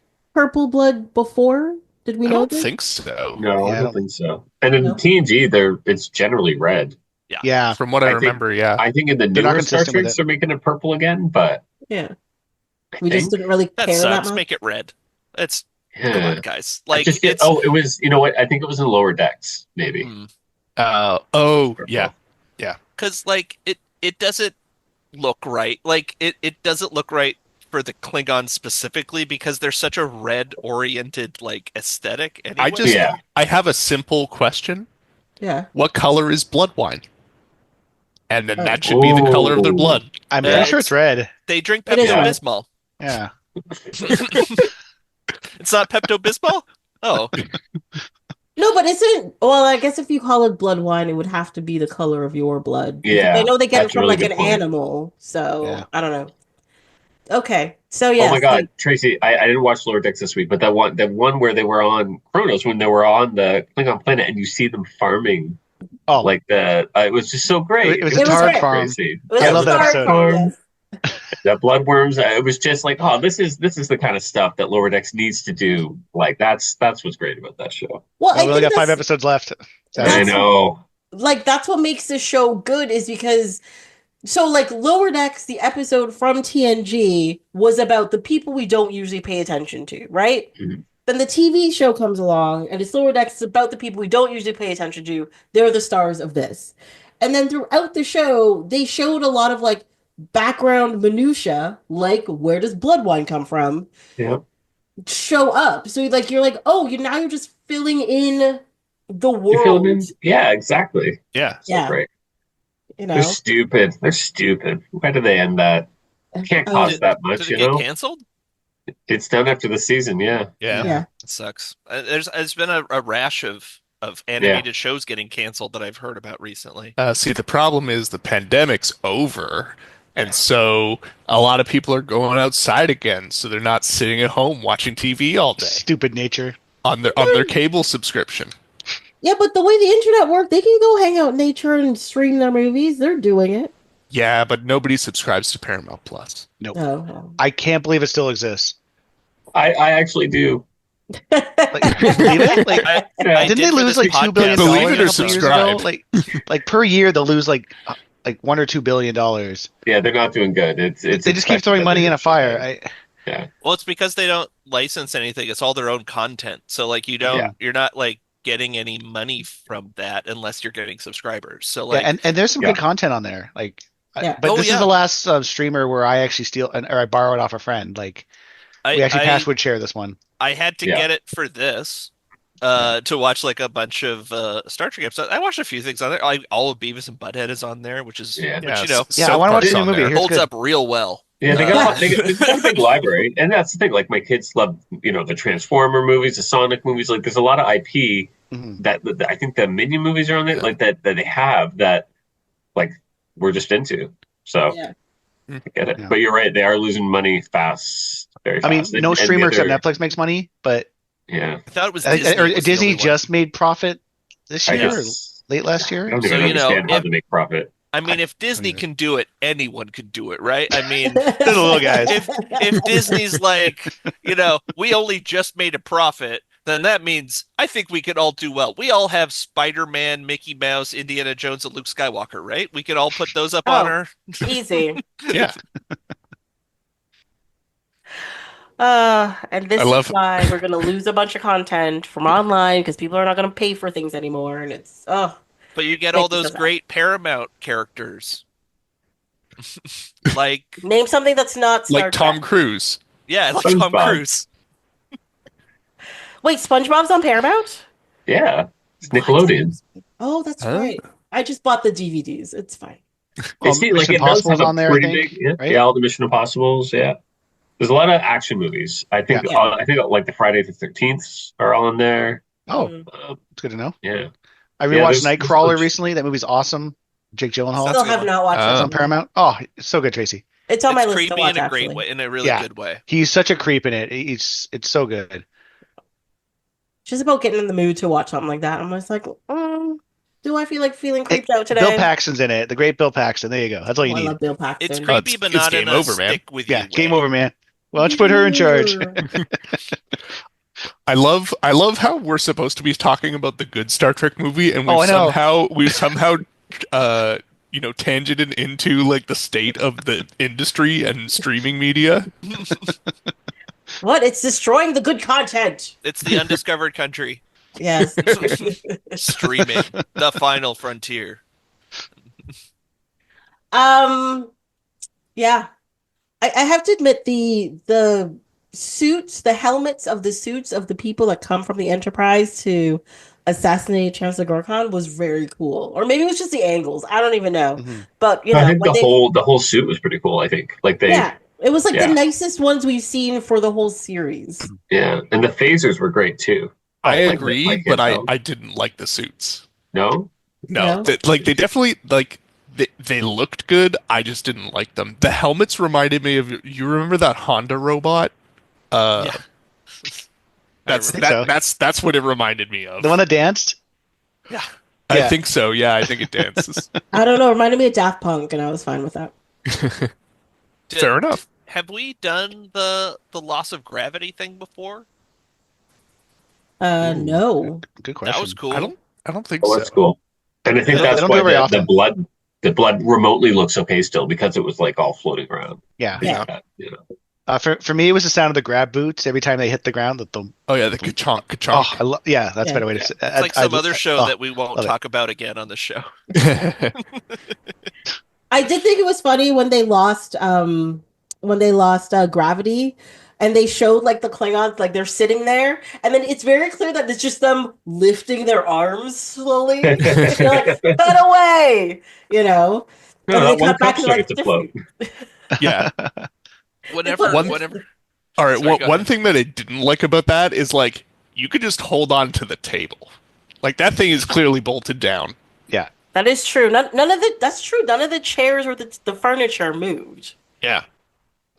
Also, why were all the Klingons unarmed? Like, I know they had some time between the first shots. They did show a shot where one person's pistol. Yeah, that was in the counselor's room or whatever. Sorry, was he a counselor or whatever?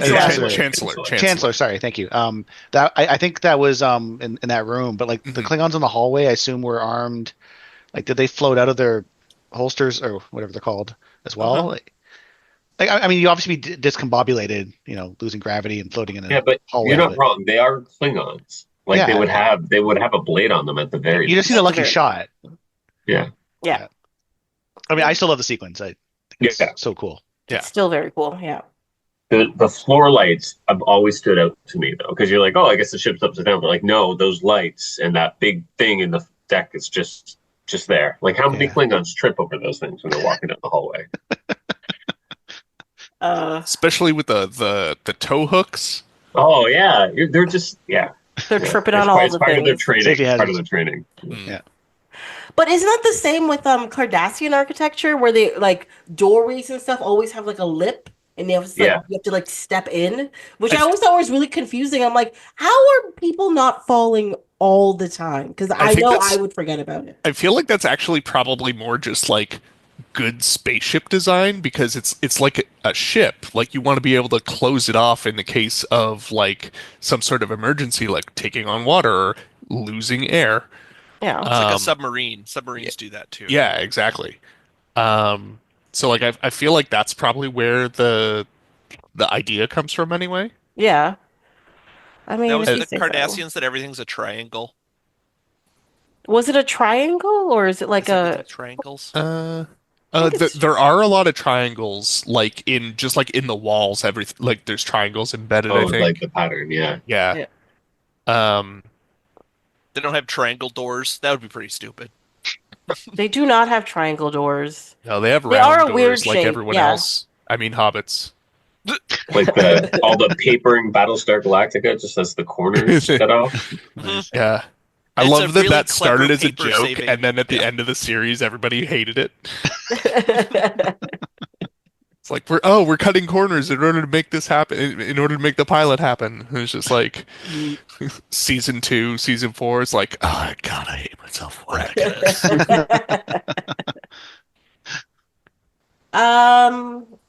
What do we think about, like, the whole thing on...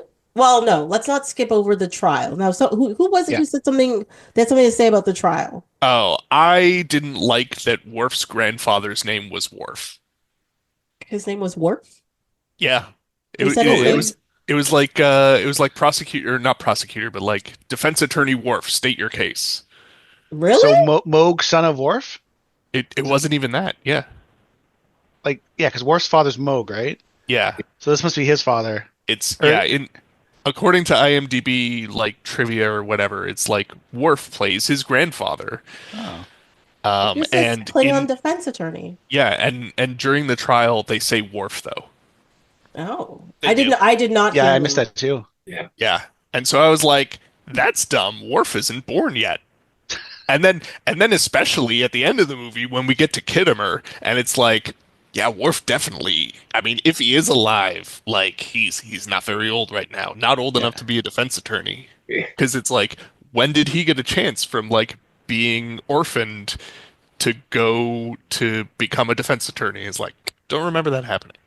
Yeah, he would be like Alexander size at this point. I mean, Alexander, defense attorney at law, sounds pretty good though. Watch that show. Yeah. You know, watch an Alexander show? I don't know. Worf wouldn't watch that. No. Worf doesn't care for procedural dramas. Or Alexander. Yeah, Worf's a bad dad. Well, I mean, Sorry, he Worf. is the worst. I love you, but that kid's the worst. Oh, yeah. I mean, I get it. He is. But every time I watch Deep Space Nine, for some reason, I always think Alexander dies. And then you watch Deep Space Nine, and I'm like, no, Alexander lives. Mm-hmm. He shows up in an episode. Yeah. I was just like, what? I don't even remember Alexander showing up in DS9 at all. Yeah, he's in the Klingon Empire, and he's like bitter. Oh, yeah, that's right. And I think it's a different actor. I don't think it's the same. Well, because he's older, and he's a weird teenager, and he's like he's like on a ship. Yeah. I wonder if it's the same actor who played him when he's future him in TNG. Oh yeah. That'd be funny. Kim when he comes back in time. Is it Kim Talk? I don't remember. I don't remember what that guy's name is. Either. How did you guys feel about the diplomacy dinner? I love the food in that dinner. I thought, how much blue food coloring did they use, though? It was good, it was awkward, and I really enjoyed the shared sigh that the Enterprise crew let out when they beamed away. Oh yeah, and I love when they unzip their the uniform, like not unzip, but they I don't know what you call that, but like like a button. I think it's a button. Yeah, and it just let it hang. Like, I'm tired. Let's get out of here. I love that. Sorry, did you find the actor's name, Tracy. I didn't mean to cut Sorry, that off. which one? I thought you were looking one up. Sorry. Excuse me. I didn't know I was future Alexander. Yeah, no, yeah. All right. Oh, future Alexander. Yeah, I can look that up. I took note of the I think it's a very famous line about Shakespeare and its original Klingon. Yes. Yeah. I also have that note. Yeah, and I love the look of the humans. They're just disgusted. So I found out afterwards when I was going through Wikipedia, which has a section on literary references, by the way, in this movie. And apparently that is a reference to Nazis before World War II would claim that Shakespeare was German.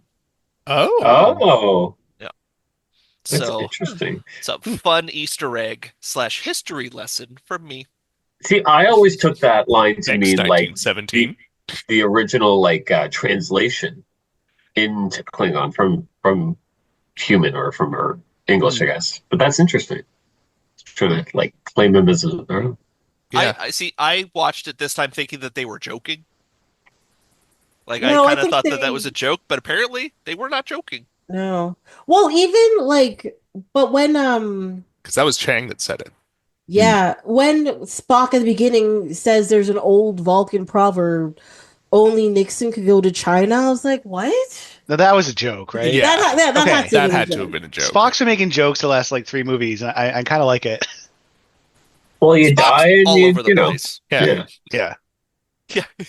Yeah, he comes back with a sense of humor. And he's like, oh, that's probably not good that he's like funny now.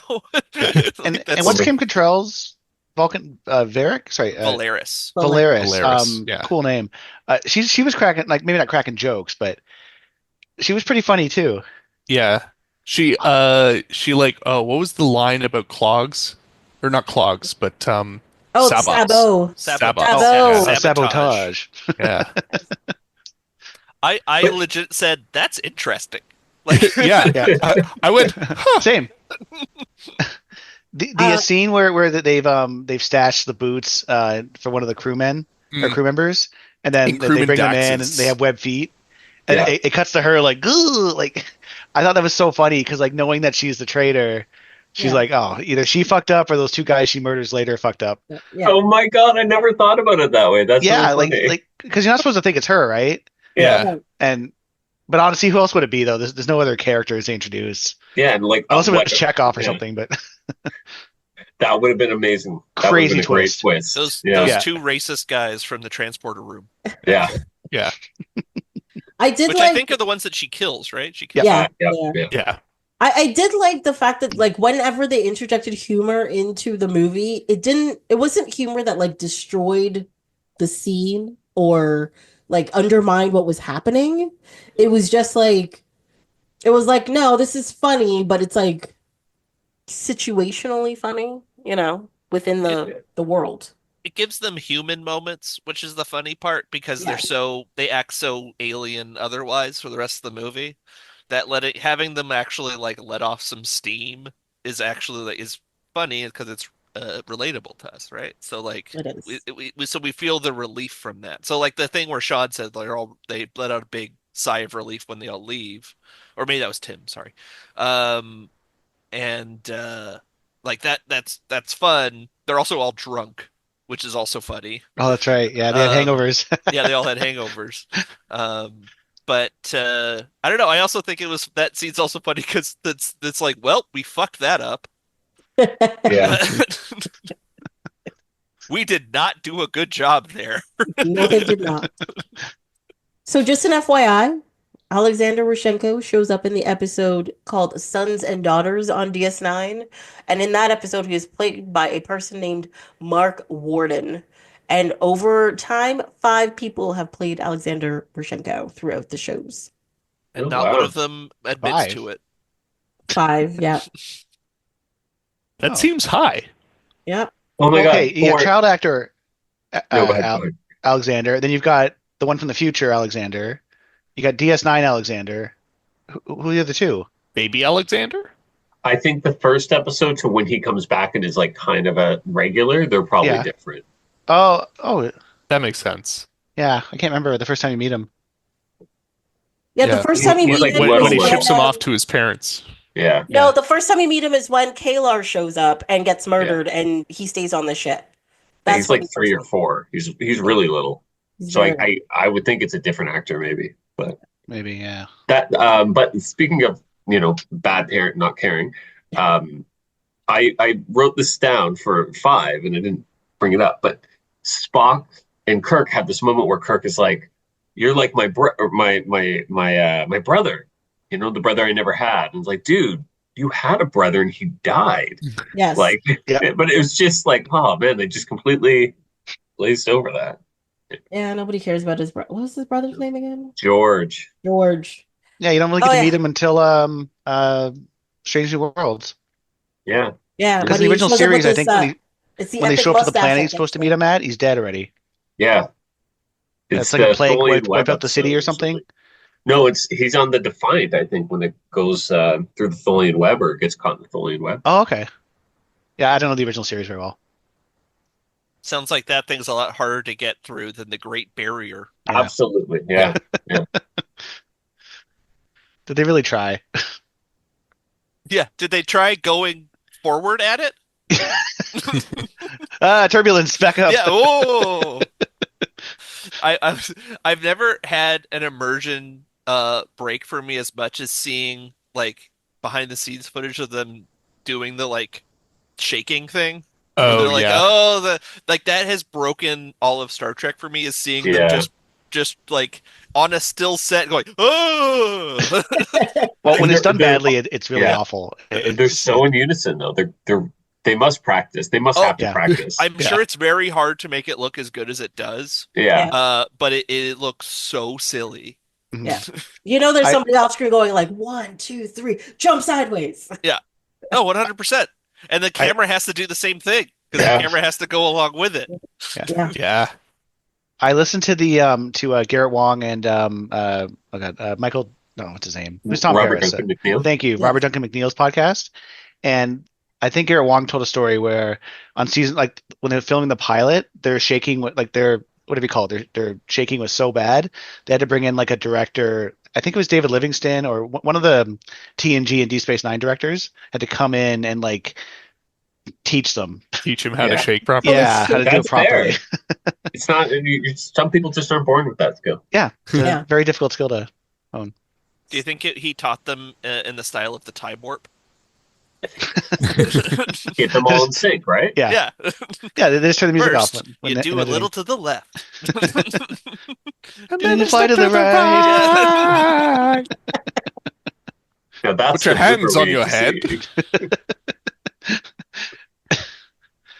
All right, so I have more information about Alexander. So you were right in the episode reunion. When he first shows up, it's one kid.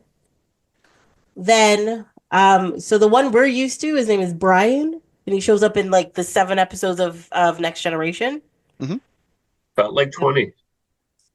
Then there's Mark Warden. That's the older. Oh, he comes back in season 6 and 7. Okay. Wait, older Alexander does? As older Alexander, yeah. Really?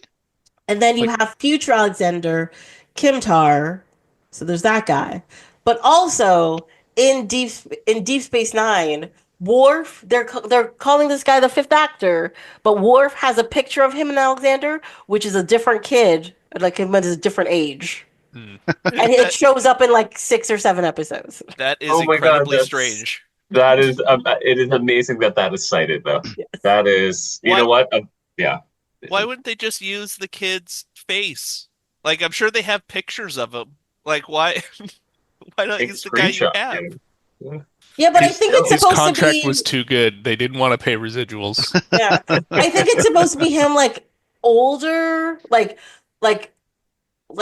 younger than, like, when he shows up in DS9, but older than the last time we see him in Next Generation. Right. So it's like that middle person. So Worf isn't the absolute worst. He at least has a somewhat current photo of his son. Yes, quote unquote. Yes. I see. I didn't know that Alexander was played by so many people because every time he shows up, I just turn the screen off. That is acceptable. I mean, he's a whiny kid for a reason. Like, he watched his mother die and his father abandoned him. I'd complain a lot. That's because he's a little turd. I will defend the episode where him and Worf are in the holodeck and it's a Western. That one was kind of fun. I kind of really like that episode. Yeah, Fistful of Datas. Yeah, thank you. That is a really fun episode. I love Westerns, so I'm a little biased, but I think that one's fun. Marina Sirtis gets to have a lot of fun in that episode. Yeah. I just like when Data turns into like the owner of like the saloon or whatever. Yeah. And she walks down with the hair and he's like, "Oh, darling, blah, blah, blah." And I'm like, "Oh my god."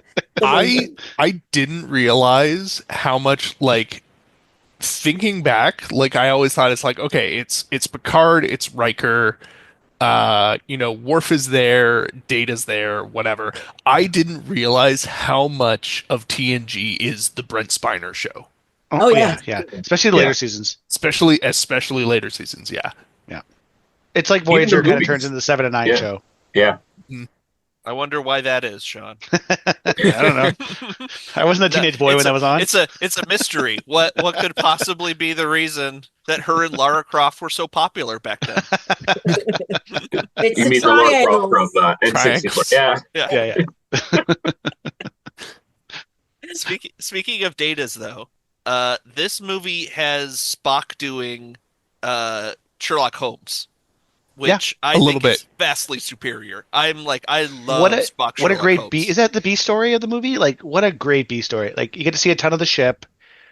Speaking of lower decks, like you get to see where some of them live.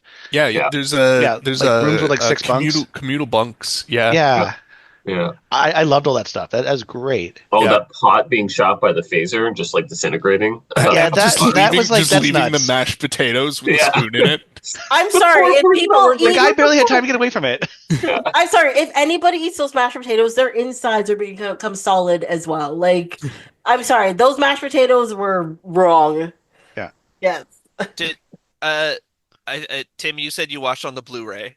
Yes. Did anybody else watch this on Blu-ray? No. I watched it on Paramount. So on the Blu-ray, there's a special feature that you can have like an on-screen guide to tell you about the characters that are on screen and like different objects. Okay. And during that scene, you can get information on mashed potatoes. Oh my god, that's amazing. So an Earth delicacy from the 20th century. Pretty much. Yeah. I knew that you could like bring up the L cars and like it has like an index of like a whole bunch of different things. I didn't realize that there was like a live rolling thing, kind of like what Amazon Prime has, right? Like Prime 100%, Video. That's what it is. Yeah. Same with the movie Taken. You guys, you know the movie Taken? If you can watch a thing on there where it tracks his distance traveled and how many people he's killed. Oh, that's kind of fun feature. That's an amazing feature. They need that on the Die Hard movies too. That'd be great. They need when that I used to watch John 24, Wick. there used to be a website that tracked every one of Jack Bauer. Yeah, Jack Bauer's kills. Yeah. I was a big 24 head for a little while. Yeah, but how many people did he kill in one day? Oh, in one season he could kill like, I don't know, 20 to 50. Like That's a day. That's not even counting the number of people that the bad guys kill. Like there was a gas attack in one episode. Kumail Nanjiani sets off a nuke in L.A. That was Kumail Nanjiani? Yeah, he's a baddie. I didn't know that. He's a baddie for like 2 or 3 episodes. That season. Yeah, I'm pretty sure it was him. Unless I'm mixing it up, though. Actors, but I'm pretty sure it was him. Well, like Jack Bauer cut someone's head off one season too. Like, that's season 2. Show. Yeah. He walks in an interrogation room shoots a guy, then he's like, "Get me a bucket and a hacksaw." Yeah, it's so ridiculous. Yeah, the first season of that show is pretty solid. Yeah, I like goes off the rails, but it's fun. Yeah, and torture doesn't work. Like it's nuts. No, if you know you're gonna die anyway, why would you tell him the location if it's gonna go off in an hour? Yeah. Yeah. Like you're not really devoted to your cause then. Oh, there's a movie where Sam Jackson tortures someone to get locations of nukes. And then there's like one more nuke. Is it that he doesn't tell him about? Oh, I really enjoyed the Sum of All Fears. He's the president, isn't he? Yeah, he is. Or head of CIA or something like that. Yeah. Shoot. I think it's like something like Limits or something. Is it Vertical Limit? It is. No, not. That's a mountain climbing movie, which I saw in the theater. I can't think of a movie where I mean, there's one. I can think of a couple movies where Sam Jackson's And president. we probably all seen it. What happens in that one? Yeah, we probably all seen this movie. It does sound like a Jack Ryan, though, doesn't it? Doesn't that sound like something that would happen in one of those movies? But I think Some of Will Fear is the only like those movies he's been in. Jack Ryan, yeah, that's or like who's the author? It was an educated guess rather than. There's a Star Trek tie in there though. James Cromwell plays the president in Some of Will Fear, doesn't he? Oh, okay, that's right. So Cochran himself. We finally got him into this episode. Ooh, that was close. There we go. We haven't talked about Christian Slater. Unthinkable. Unthinkable is the name of the movie. Unthinkable. Sam Jackson, Carrie Ann Moss, Michael Sheen, Stephen Root. Love Stephen. Speaking of Star Trek, that is a wild cast. Yeah. Seriously, I have not seen this movie. I must have saw it. This seems like honestly, it's not amazing. Is that? Wait, is the actor who always plays Tony Blair? Is he a terrorist? I saw a picture when he's like in a chair being tied up. He's torturing Michael Sheen. Yeah, Michael Sheen. That's it. Yeah. The Vietcong couldn't do it. Neither Sam Jackson can't either. Come on. There's nothing Sam Jackson can't do. How dare you, sir? One could say that in this film he does the unthinkable. Oh. Interesting. He's Zero Dark's 30s them. Anyways, we can talk about Christian Slater being in this. No, was he a big name when this came out? Like, he was getting started. So this is like this is an odd cameo. Like the casting was done by Mary Jo Slater. Yeah, no, he literally got this part because of his mother. Oh, you're not kidding? Oh, I am not kidding. He got. He was. I'm pretty sure he was pretty popular by this point, wasn't he? Oh yeah, he's done like pump up the volume and stuff already. Yeah. Well, when they show him at the door, the first shot, it's not well lit, and then you can't tell it's. I mean, you can hear about the voice, but I think they did that on purpose. Oh yeah, so they must have known who he like. They must have known people would be surprised by it. I was not upset by that at all, actually. And I looked up the story afterwards, and apparently it's just because he's a big fan. Oh, awesome! That he just wanted to be in it, and he stole his costume and never cashed his check. He framed it. He framed his check for the movie, and amazing. That's great. And the stealing the costume probably was a lot of money for the crew, but that's okay. But I mean, he didn't cash the check, so then it's fine. Yeah. I mean, it was the last movie. They're not going to make any more. They didn't. They didn't use the costumes again, right? This was the end of those costumes. Like he has the red one on, right? Like I think so. They use them for like flashbacks sometimes in the shows. Yeah. But what a great costume. Yeah, to last like 5 movies solid. Like the series can't even stick to a uniform for like a season. Yeah. Wasn't it? Oh wait, no, you said 5. Never mind. There were 6 movies. I'm doing math incorrectly. The motion picture outfits, they were just like, no, we're not doing it again. Yeah, that was a good course. Well, they kept the engineering ones. Yeah, which I kind of like. Like it makes more sense than having a like in TNG they have the same uniforms essentially. As the bridge crew, and there's like no protection against random antimatter explosions. I kind of look like they're working in a factory or like I like that better. Yeah. In TNG they have the wall that falls down that Jordy has to roll under. You know, it's perfectionism. Bart Bergen got real good at that, but the end of it. Well, he had to do it blind too. Ironically, the thing in the show that makes him see, he cannot see at all. Yeah. He nailed it though. I was gonna. Oh shoot! What was I gonna say? I was gonna say the football uniform security guards make an appearance again in this movie. Briefly in this one, but no hats. Yeah, no hats. However, which I think was a good change. Yeah, this scene might be my favorite joke in the movie. It's after she vaporizes the pot of mashed potatoes, and the alarm goes off, and cast members keep walking into the rooms like, did someone set a phaser off in here? What happened? Yeah. And by the end of it, they're just ignoring the question. Yeah. That's a really solid, like, written bit. Like, that's a really good joke. Mm-hmm. They all my thing though is that like somebody should corroborate the story. and not just take her at her word for it. Like, if somebody just vaporized someone, it's just like, who's missing? Who's on duty here? Like, more questions should have been asked. Yeah. Yeah.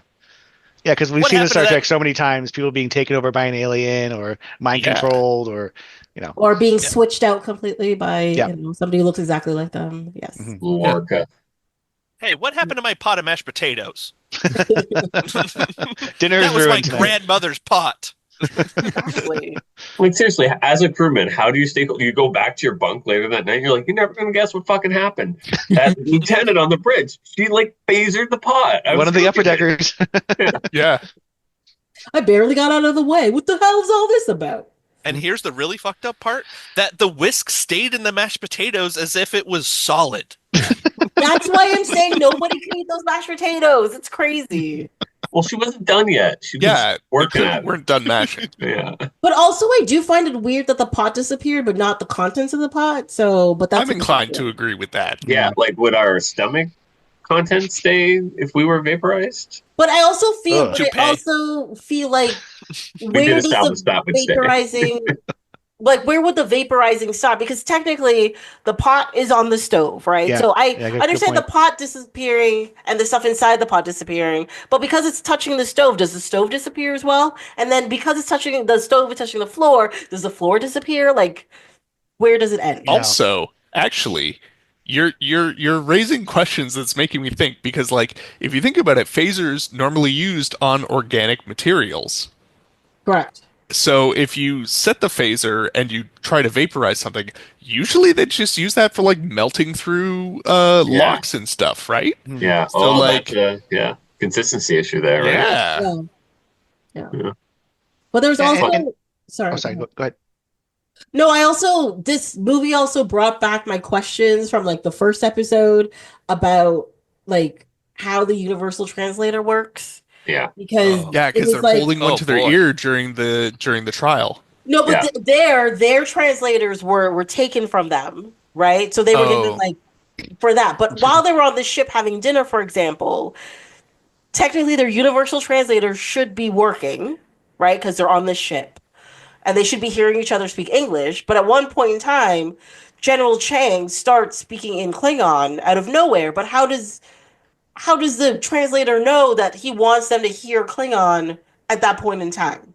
Well, the computer recognized that he was doing original Shakespeare. So there's like, it's too beautiful. Yeah, we cannot translate this. It's like trying to do the Mona Lisa made of spaghetti or whatever. No, we can't do that.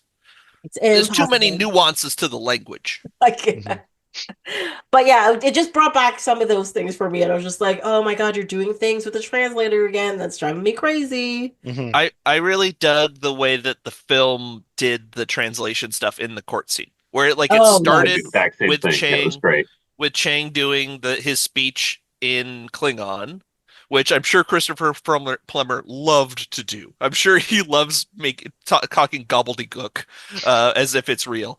And then they did the thing where they put the thing to their ear, and then he's speaking English. Yeah. And I'm like, perfect. That's exactly what I needed.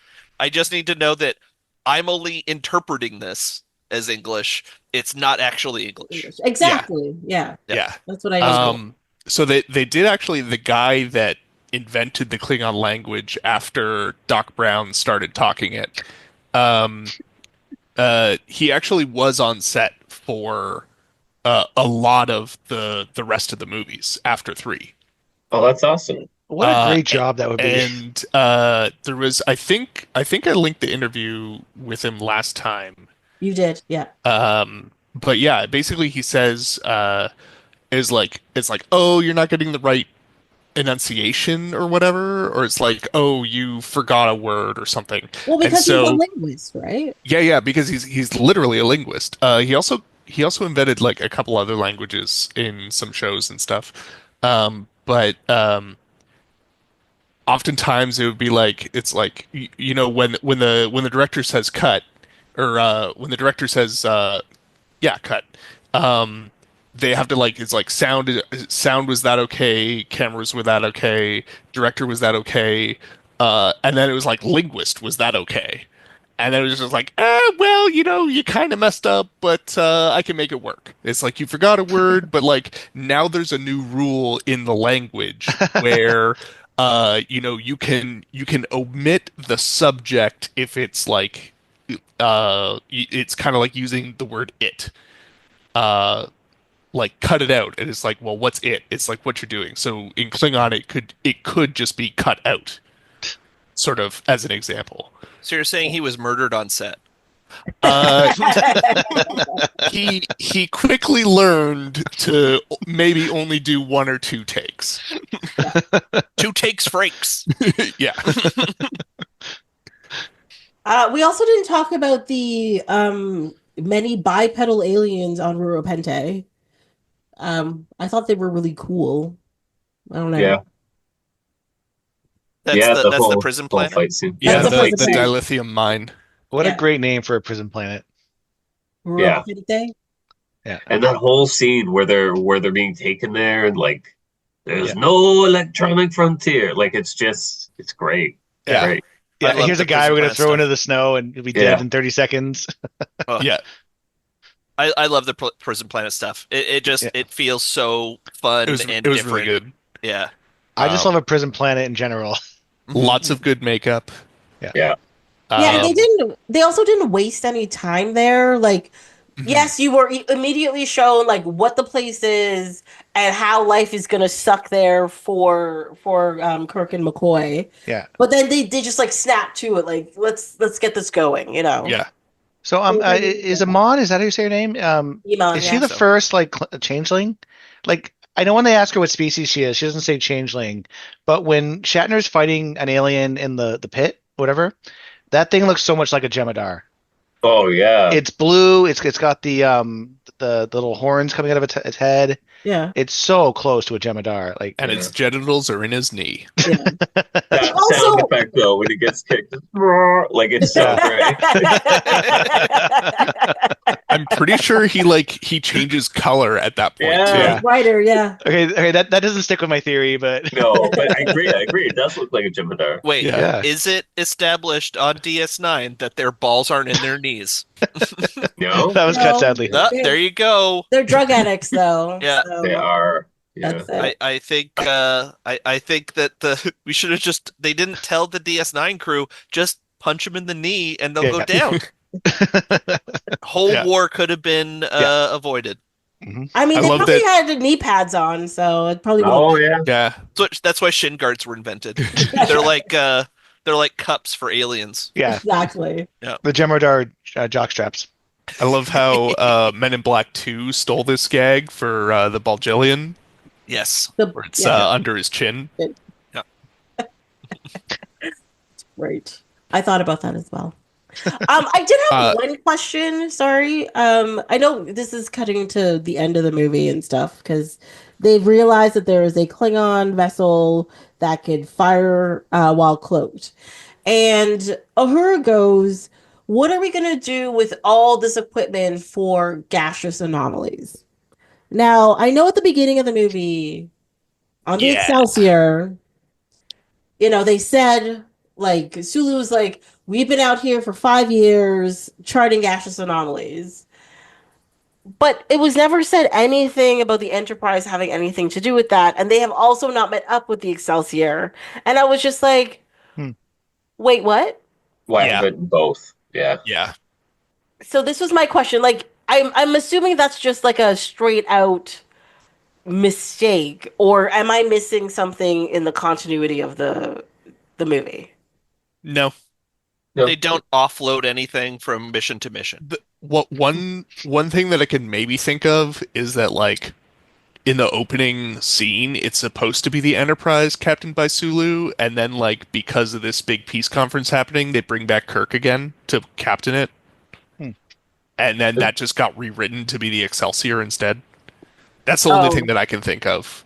Okay. But I feel like that's such a glaring error by the time we get to the end of the movie, though. I agree. It was like that. This was never mentioned before. We got a real thing. It's a Deus Ex Machina. Yeah, I was just about to say that. I think it's like 98% less than the last movie, though. Yes. I know. Say Like, about this almost movie everything. is so good, you kind of just get over it. You're just like, wait, what? Oh, whatever. I like this sequence. This is good. Yeah. I mean, they're just gonna make up some other space magic to explain how they figure it out. So I mean, like the Enterprise is supposed to be like a science vessel in like the original series, right? Yeah. So it makes sense that that's on board to some extent. I do love that the Klingons see it as a battle cruiser, though. Yeah. But don't they always see it as like all of the like if your ship has guns, it's a battle cruiser, no matter what kind of guns it is, right? You're a target. But like for me compared to destroy. like the Grissom, they like see the Enterprise as Grissom. like, gone before its time. 90 souls. No. This is my research tank. I'm researching flowers. I feel like I've gone through all of my notes for this movie. Anybody else has anything they need to bring up? I really liked that as they were leaving so first when they're arriving on at the dilithium mines, and the one guy shakes down Kirk for his for his coat, is like, it's not going to fit him. It's a good line. Yeah. I like that. And then also as they were beaming out from the prison planet, they were like, "Damn it, Spock! Couldn't you have waited 2 seconds? He was going to tell me everything." That's a good bit. That was a good bit. I also really love the Kirk double fight, like the two Kirks fighting. Yeah. Oh, yeah. That's such a Star Trek trope. Like, you're fighting a clone, fighting your transporter double, fighting. I'm surprised that wasn't in the Shatner directed one. It's like, you know what this movie needs? Another Kirk. They make that joke though, like Changeling Kirk says, I can't remember, but it's the joke is like his ego or something. Yeah. There were a lot of good little lines when they were like fighting each other. Yeah. I did not appreciate Iman kissing Kirk. No, that was one of the grossest things I've ever seen in my life. Did not appreciate it. Definitely weird. My couch partner said that she's obviously a lesbian. Because of the hair? I don't know. And then I said, well, she's not. She's married to David Bowie. And she goes, well, first of all, I was talking about the character, you idiot. And then second of all, you can still be a lesbian and married to David Bowie. And I'm like, that is true. Yeah. Did she like this movie more than the last one? Oh, yeah. Yeah, of course. My first note, by the way, is this is a real movie. That's true. Like the last movie really is just like a bad episode of the show that goes on too long. It's just a bunch of stuff happening in a row. Yeah. Yeah. Whereas I find like this is just, it's bigger, has higher stakes, more stuff happens, and it makes sense. Like And everything. Political intrigue. Yeah. Anybody could watch it, it doesn't matter. Like if you're not a fan of it, you could walk into this movie and enjoy it. I think so. Yeah. Everything in the movie happens because of what happens at the beginning. And then because of what happens at the beginning, we get another part of the plot, which is the assassination, and that's the rest of the movie. Yes. So like everything goes together, and it's because of the previous thing. It's cohesive. Yeah. It's not It is like cohesive, yes. It's not like in the last movie where it's like, okay, we're gonna send these guys to the planet of peace. They're gonna have an action scene. We're gonna save these guys we've never heard of before that no one really cares about. And then a bunch of people will die for some reason over there, and then we'll have the crew of the Enterprise be taken over by a guy there. For no particular reason. For no particular reason. Mhm. And everyone's really on There were no board. stakes. Yeah. Yeah. Yeah. Everyone's like, "What? We're gonna go find God? Let's go!" No one has ever gotten that wrong before.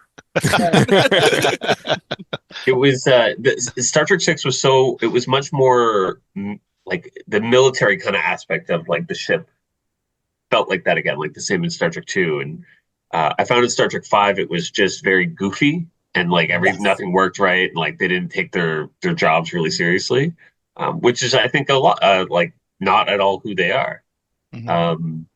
Yeah, and I think that's one of the reasons why it didn't work, because you're just like, you guys have been on this ship for like 30 years or whatever. You even if your ship is busted, you should be able to do things as normal. Yeah. Like, you have the experience for that. Yeah, By the we way- didn't talk about it with the last movie, but when they attack Paradise City, it is such a bad plan. Oh, my God. Like they have an There's, hour like- until the bird of prey shows up, and then they land really far away from the city with no way to get to it. And they blow their within an cover hour. instantly. Like, instantly. Yeah. I feel Oh, like good, they there's could have just horses there. charged. Phasers firing and got a... Wait, but Yeah. the fan dance didn't distract them long enough? Oh, the fan dance. I wrote that my note about the fan dance is upsetting. It was. And The fan dance was payment for the horses. it is somewhat with her, like within her character, because she sings in the original series a few times, if I remember She correctly. sings and dances in the original. Yeah, but I hate when Star Trek uses like one of their female characters to distract a man or get a Ferengi to take him to a planet or something like that. It happens a lot in Star Trek. Yes. Yeah, Yeah. especially with the Ferengis, because it also feels racist at the same time. Yeah. Like, just give him a little umlock or whatever, or Yeah. umlock, and they'll do whatever Yeah. you want if you're a good-looking human female. Females. Females, yeah. You clothe them? Ooh. I love that Quark and Worf bond over the tooth sharpener. Yes. Yes. Forgot about that. Yeah. Yeah, but also, doesn't he bond with him over like Quark's like Klingon wife or whatever? Because he's just like this. Oh, he doesn't understand how because she's beautiful, and he doesn't understand how he landed her. I Yeah. love that. That is just Yeah. Michael Dorn was great in that episode. So funny. Yeah. Oh, that brings up something I want to bring up in this. Okay, so, Chancellor Gorkon gets killed. His daughter is made Chancellor like immediately, right? Now, That's not how Klingon politics work in TNG. This is what I'm getting at, because, Yeah. or else we wouldn't have this whole Lursa and B'Etor thing in TNG, because the whole point is that a woman is not allowed to be the head of a household or be a chancellor in the future. So I'm like, when did this disparity occur? I have an answer for that. Oh, okay. Oh. And it's because Chancellor Gorkon's daughter did not have a boob window. That's We true. respect She her. broke She can be a tradition. politician. So Yeah. they didn't acknowledge her as a woman then, is what you're saying? They couldn't see it. It's like They didn't know. Feel like it's What? gone. It's over. Klingons don't have object permanence. Maybe. Oh yeah, this movie didn't have any boob windows. Good for this movie. And that's Yeah. why Worf always forgot about Alexander. No object. Maybe they just appointed her because they were already on their way. They're So- like, who's closest? Her. Yeah. So I do have one thought, and it's that the fact that she negotiated a peace treaty with humans, possibly, it's like, oh, that's showing weakness, so no women ever again. That's Mhm. Yeah, but that's the only thing I can think of. but her like, father was going to do tedious. the same thing. well, yeah, And he got assassinated for it. That's true. She almost his- got assassinated for it. Yeah, she was By his supposed by his own people, to be honest. Yeah. I love when Scotty shoots the assassin and he just flies out the window right onto the so close to the stage where Yeah. everything's happening. And Also, the whole putting together the whole rifle sequence was completely pointless. Like, why was there a silencer on it? Yes, true. Where'd No it one come would have figured it out. I did like that they showed him cutting a hole Arrow in the beam. glass. Yes. Yeah, yeah, that part made sense. Yeah. Maybe they thought that he would just disintegrate on his own. Also, can we just rewind a little bit? Where were the Power Rangers when all this was happening? Absolutely. Oh my god. wait, Wait, what? is Rita there or something? Like the actress? No, So it's just- the building that is like the scene where the Kittimer, like Camp Kittimer Yeah. is the same building as the Power Rangers where Zordon lives. What? Oh no. And- Oh. And the building in Marilyn Manson's Dope Show video. Like, is it the same matte painting? Like, No, it's a a building. real building somewhere Oh. in California. Maybe they were getting that haunted projector to bring Zordon back. oh, it's like how City Hall in Toronto has been used, like in like City Hall for Raccoon City. Like it's been in other movies too. Yeah. Oh, sorry, it's been in Star Trek. It was in season 1 or 2 of TNG. Yeah. One, I yeah. think it was season 1. Yeah, I think we talked about it in the first episode we did. That slide projector joke I made. Yeah. Yeah. It's a good joke. We're just calling back to previous references Yes. from other episodes. 4 episodes in a row. Remember 3 weeks ago that joke Josh did? It was hilarious. It's good stuff. Yes. Everyone looks back on it fondly. We should record a commentary track for the previous podcast. Yes, just stick it there. Like, this joke was made at minute 4. I don't know. I can't even think of a minute right now. 158, probably, if it was me. This is totally off topic, but if you want to listen to a really good commentary, it's or track, it's Arnold Schwarzenegger. I think it's Total Recall. Yeah. It's one of those sci-fi 80s action movies he did. He the whole time he's just rehashing the plot. He's not talking about what he was thinking or feeling, or he's like, okay, just now my character's getting into a taxi and it's a robot. Now he's gonna rip the robot. Like it's so weird. I really want to have a commentary track where someone's watching it for the first time. Yeah. Like just trying to like come up with like what's going on as they're watching. Yeah. That would make me I would enjoy that very much. Wait, they're storming Paradise City and the gate is open. Why are they coming in over the walls too? And they just literally pushed the gate over. Like it wasn't even like bolted into the wall. Yeah. Okay. In that sequence, every time it showed like Paradise City and it would have like the picture of this bombed out city or whatever, and then it would be like city or planet of galactic peace, and it's just like a wasteland. I could just see William Shatner doing like Jim from The Office face going, It's irony. Yeah. It's also something that Star Trek and Star Wars do all the time. It's like, all right, we're going to meet the people on the planet. Everyone lives in this one city or this one village, or there's nothing else to the planet. Everyone hangs out at this one strip club. Yeah. With the cat lady. This planet has 50 people on it, maybe. Wait, okay. But the cat lady had 3 boobs, right? Correct. Like in Total Recall. Correct. Which does not make sense because she's a cat lady. She should have like 6. Yeah. Or couldn't she just have multiple nipples on different, Get your head out of the gutter, Sean. Out of the other. I'm talking about real stuff here.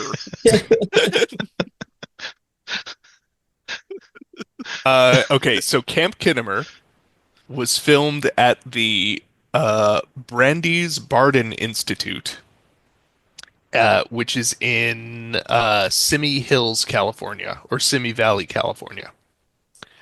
It was also Lore's Borg compound in a TNG episode. Yep. Power Rangers were there. Yeah. Season 7, episode 1, yeah. Marilyn Manson's Dope Show. Apparently it was in Lawnmower Man. All right. Chris Brown's video for Wall to Wall. Kelley Price's video As We Lay. It was the Rock and Roll History Museum in Tenacious D in the Pick of Destiny.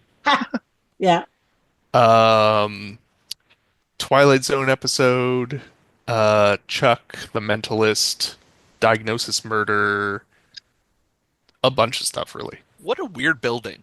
Yeah. Oh, I mean, like, it's so weird. And I think that's why it lends itself well to, like, sci-fi stuff. And creepo music videos by weirdos. Yeah. Definitely. Any other things we want to cover here? I enjoyed. There's a line at the very end that I think Kirk says it that I quite liked. It was some people think the future means the end of history. I thought that was pretty cool, and yeah, that seems to be pretty pertinent for where we're at. So I like a good like foreshadowing of culture in the future. Yeah, that was good. This is definitely something we're living through right now. So That's right. I enjoyed that every time Chang fired a torpedo, he quoted Shakespeare. Yeah, that was that was whole fun. sequence is great. Yeah. Let's see. When Kirk says fire, it's such a good fire. Like it's there's a few iconic ones in all of Star Trek, and this one's great. Yeah. Congrats to Sulu for being the only one with any like job advancement, by the way. Mm-hmm. Everyone else is doing the same job for 26 years. Come on. Yeah. I mean, but Spock is technically Captain Spock. He's just following Kirk around the whole time. He's just slumming it. Yeah. True. Is the ambassador he's though? the one that put it all together, right? Yeah. Yeah. That's right. Yeah, because Gorkon knows him. Yeah. They reused the TNG observation lounge. That's where Yes. Scotty finds the suits. Whatever ensign searched that room needs to be reprimanded. It was so clear through the vent, like there was boots there.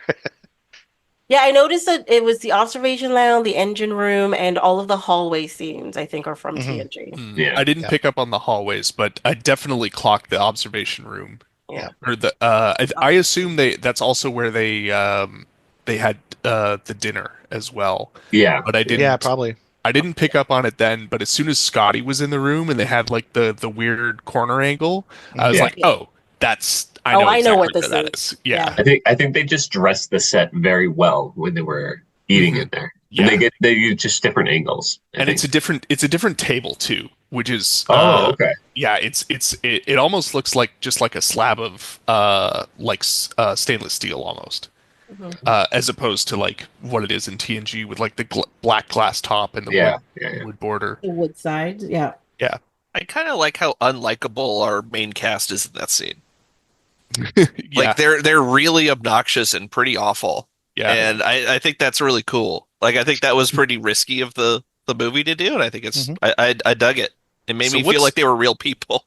Yeah. So what's your feeling on the number of deaths that Klingons have caused to humans over the years? Ooh, this is heavy dinner talk. Could you pass the gach, please? Oh yeah, and they're kind of racist after they beam out. Like, did you smell them? Did you see how they eat? Yeah. Like, a few comments. Yeah, like they're that. shitty. Yeah, I mean they're old. That's true. Yeah, I know they're old, but after being in space for so long and meeting so many different types of races and people, you would think they would be slightly more open to things. Or slightly desensitized to it. Yeah, and especially because they've shown Klingons before. Yeah, even in the last movie at the end of the movie, ass. The Klingons come to their ship and they have like a party, quote unquote. So they've had them on their ship before. They lived on a Klingon ship for months. Didn't they? Yes, they did. Yeah. Isn't that something you would talk about? Yeah. It's kind of his arc though, right? Like his speech at the end about history or the future not being the end of history is about that, right? Like it's about how the old guard, it's going to be difficult to live in this new world. Like and Chang I think makes that point too. That it's our generation that's going to have trouble with this. It's the future is going to it's going to hit us the hardest because this is what we're used to, but it doesn't. And then Kirk comes to the realization that that's wrong, and this isn't the end of things. It's the continuation. Yes, yeah, and it's about learning from your past and not making the same mistakes twice. Sure. Yeah. No one ever does that. History never repeats itself, not at all. And everybody learns lessons well. Yeah. The first time. Yeah. So I mean, with these two movies, I honestly think, even if you're a Star Trek fan, you could skip Final Frontier and watch Undiscovered Country. What are you guys' final thoughts? Steve? It's one of my I switch back and forth between this one, Wrath of Khan, and First Contact, between which is my favorite. I never really land on it. I love that there's a bit of humor to it because I think all Star Trek is great when it has that little bit of humor. I think it is a mystery. You're so right. Like Spock is Sherlock in it, and he has fun with it. And there's subtle clues throughout the movie. Like on your second watching, you'd be like, "Oh yeah, they set that up. That was great." But you might not necessarily catch on. And I find a lot of movies they force you to catch on. Where just like leaving little breadcrumbs is nice. Sulu was great. I could have had more Uhura and Scotty, but Scotty was great. That scene at the end, oh my God, I love that when he breaks down the door and just fires at the guy right away. Yeah. When I was younger, my brother and I, we would rewind it and rewatch that part again because it was just so funny to us. It's like, the hell? How did you know just to like burst it? Yeah. Yeah. Overall, I loved it. Great movie. Scotty gets an action scene moment. It's the best. Yeah. He got it because he doesn't get kind of anything for the rest of the rest of the series. Yeah. Do you think there was a Matt down for James Doohan? Because like he was like older by that point. Yeah. You know, I can't imagine like dropping to your knee that quick would be good for him. Stunt pads. He's got stunt pads on. I mean, the man was in a World War II bomber, I think. I can't remember which one, but yeah, he saw some things. Yeah, I think he was one that crashed. Oh, did he? Oh, I mean, not surprising. I mean, maybe I'm wrong about that. We did establish that this movie invented knee pads, so. Yeah. How else do you protect your genitals, guys? Yeah. Am I right, fellas? You said it. Especially when you get older. Funny because it's true. What are your final thoughts, Tim, of these? Okay, so Star Trek V, better than I was led to believe. Oh.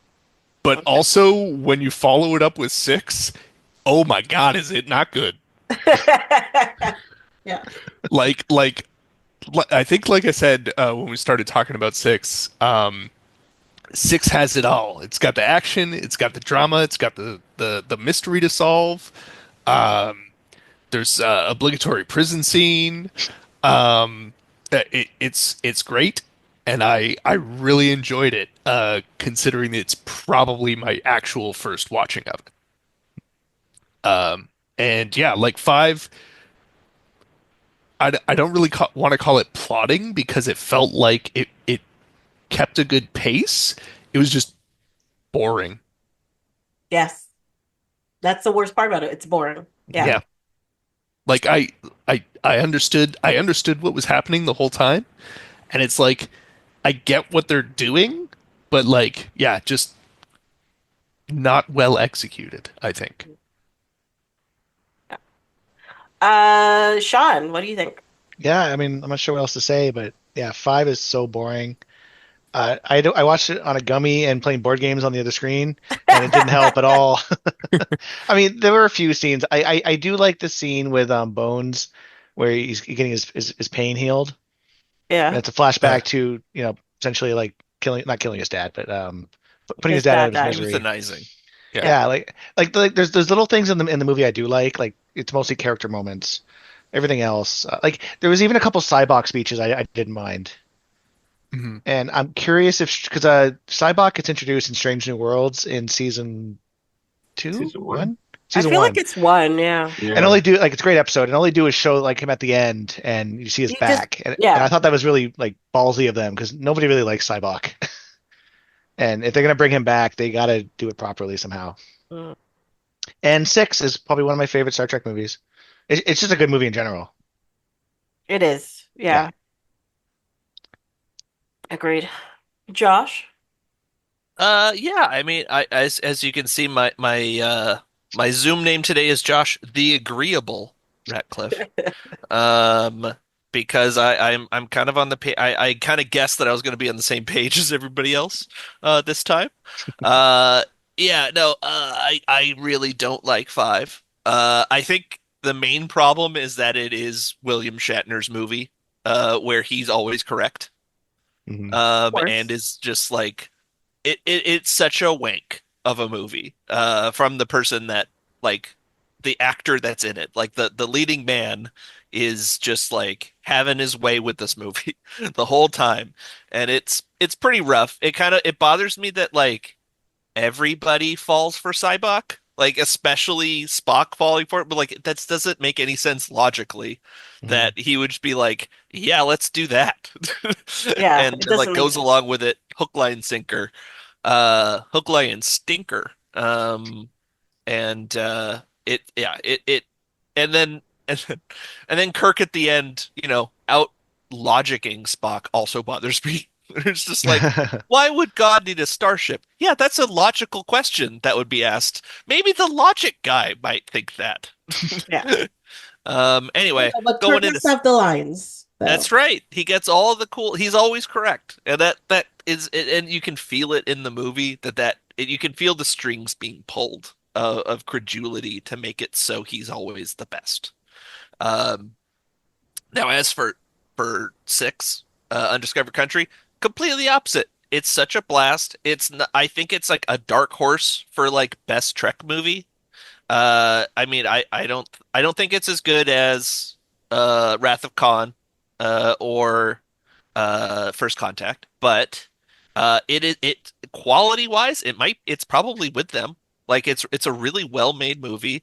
It feels like a real movie that is Star Trek rather than like we're gonna expand a Star Trek episode into a movie length. Like it doesn't feel like that. It feels like, oh, we're gonna do like a Manchurian Candidate political intrigue murder plot movie with a whodunit on a ship, and we're gonna have that in Star Trek. And I'm like, that sounds super fun. I think Star Trek lends itself really well to doing a genre where it applies itself to something else, and then that works really well. Rather than Star Trek being its own genre, which doesn't really function that well. So yeah, it's a blast. I can watch Undiscovered Country over and over again and enjoy it every time. Definitely recommend that one. Yeah. Yeah, I think we pretty much all agree on that. So yeah, it's good. Thank you guys so much for joining me on this journey through the original series movies. This is actually the last episode, like regular episode for this year. And next year we're going to be coming back with some next generation movies to talk about. What up? So we'll see you here for that. But until next time, see you later. Oh, that's cool. Yeah. Bye, nerds. You have so much Star Trek stuff. I love it. Bye, nerds. Bye. Bye. Well, that's it for this episode of Off My Shelf. Until next time, you can follow along on Instagram and Twitter at ohmyshelf, or you can send an email to ohmyshelf@gmail.com. This episode was produced and edited by me, Tracy, with original theme song by Ori Falconer. Like, subscribe, leave a comment wherever you listen to this podcast. Come back next time to see what falls off my shelf.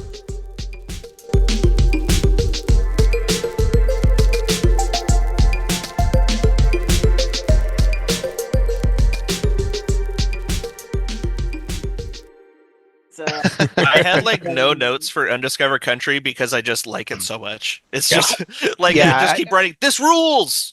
Same. Like it looks like I stopped around the half an hour mark. I stopped writing stuff down, just started watching it. Yeah, because you're enjoying it, right? Yeah, the only other thing that I have is like after Kirk and McCoy get back to the Enterprise, and it's like both of their uniforms look dirty. Yeah. Like Kirk has it open, and it's like dirty up around the top. And like I think McCoy's is just tan and not actually dirty. But it's like, I get it. They're unshaven. They've been in prison. But why are their uniforms dirty here? Yeah. It was under all their coats. Like from the point in time they went on, I don't know why I didn't bring this up, but from the point in time they went on to the Klingon ship, they just didn't change their clothes or anything, right? Like that's why the what is it? The Iridium patch was like on. That makes a lot of sense. And I would have figured they would have been issued prison clothes or something. Yeah, I think they were just given like coats and like. How long were they actually in prison for? Like a day and a half? Like 5 o'clock max shadow. 2 days. Yeah. Okay. Yeah, this movie takes place within like 3 days, right? But the one thing though is that it did take time to get to the Dothian mines, but Okay. Yeah. Yeah, and they still complain about the Klingon smelling bad, where they've been wearing the same costumes for the last like 6 months. Exactly. Come on, guys. Yeah.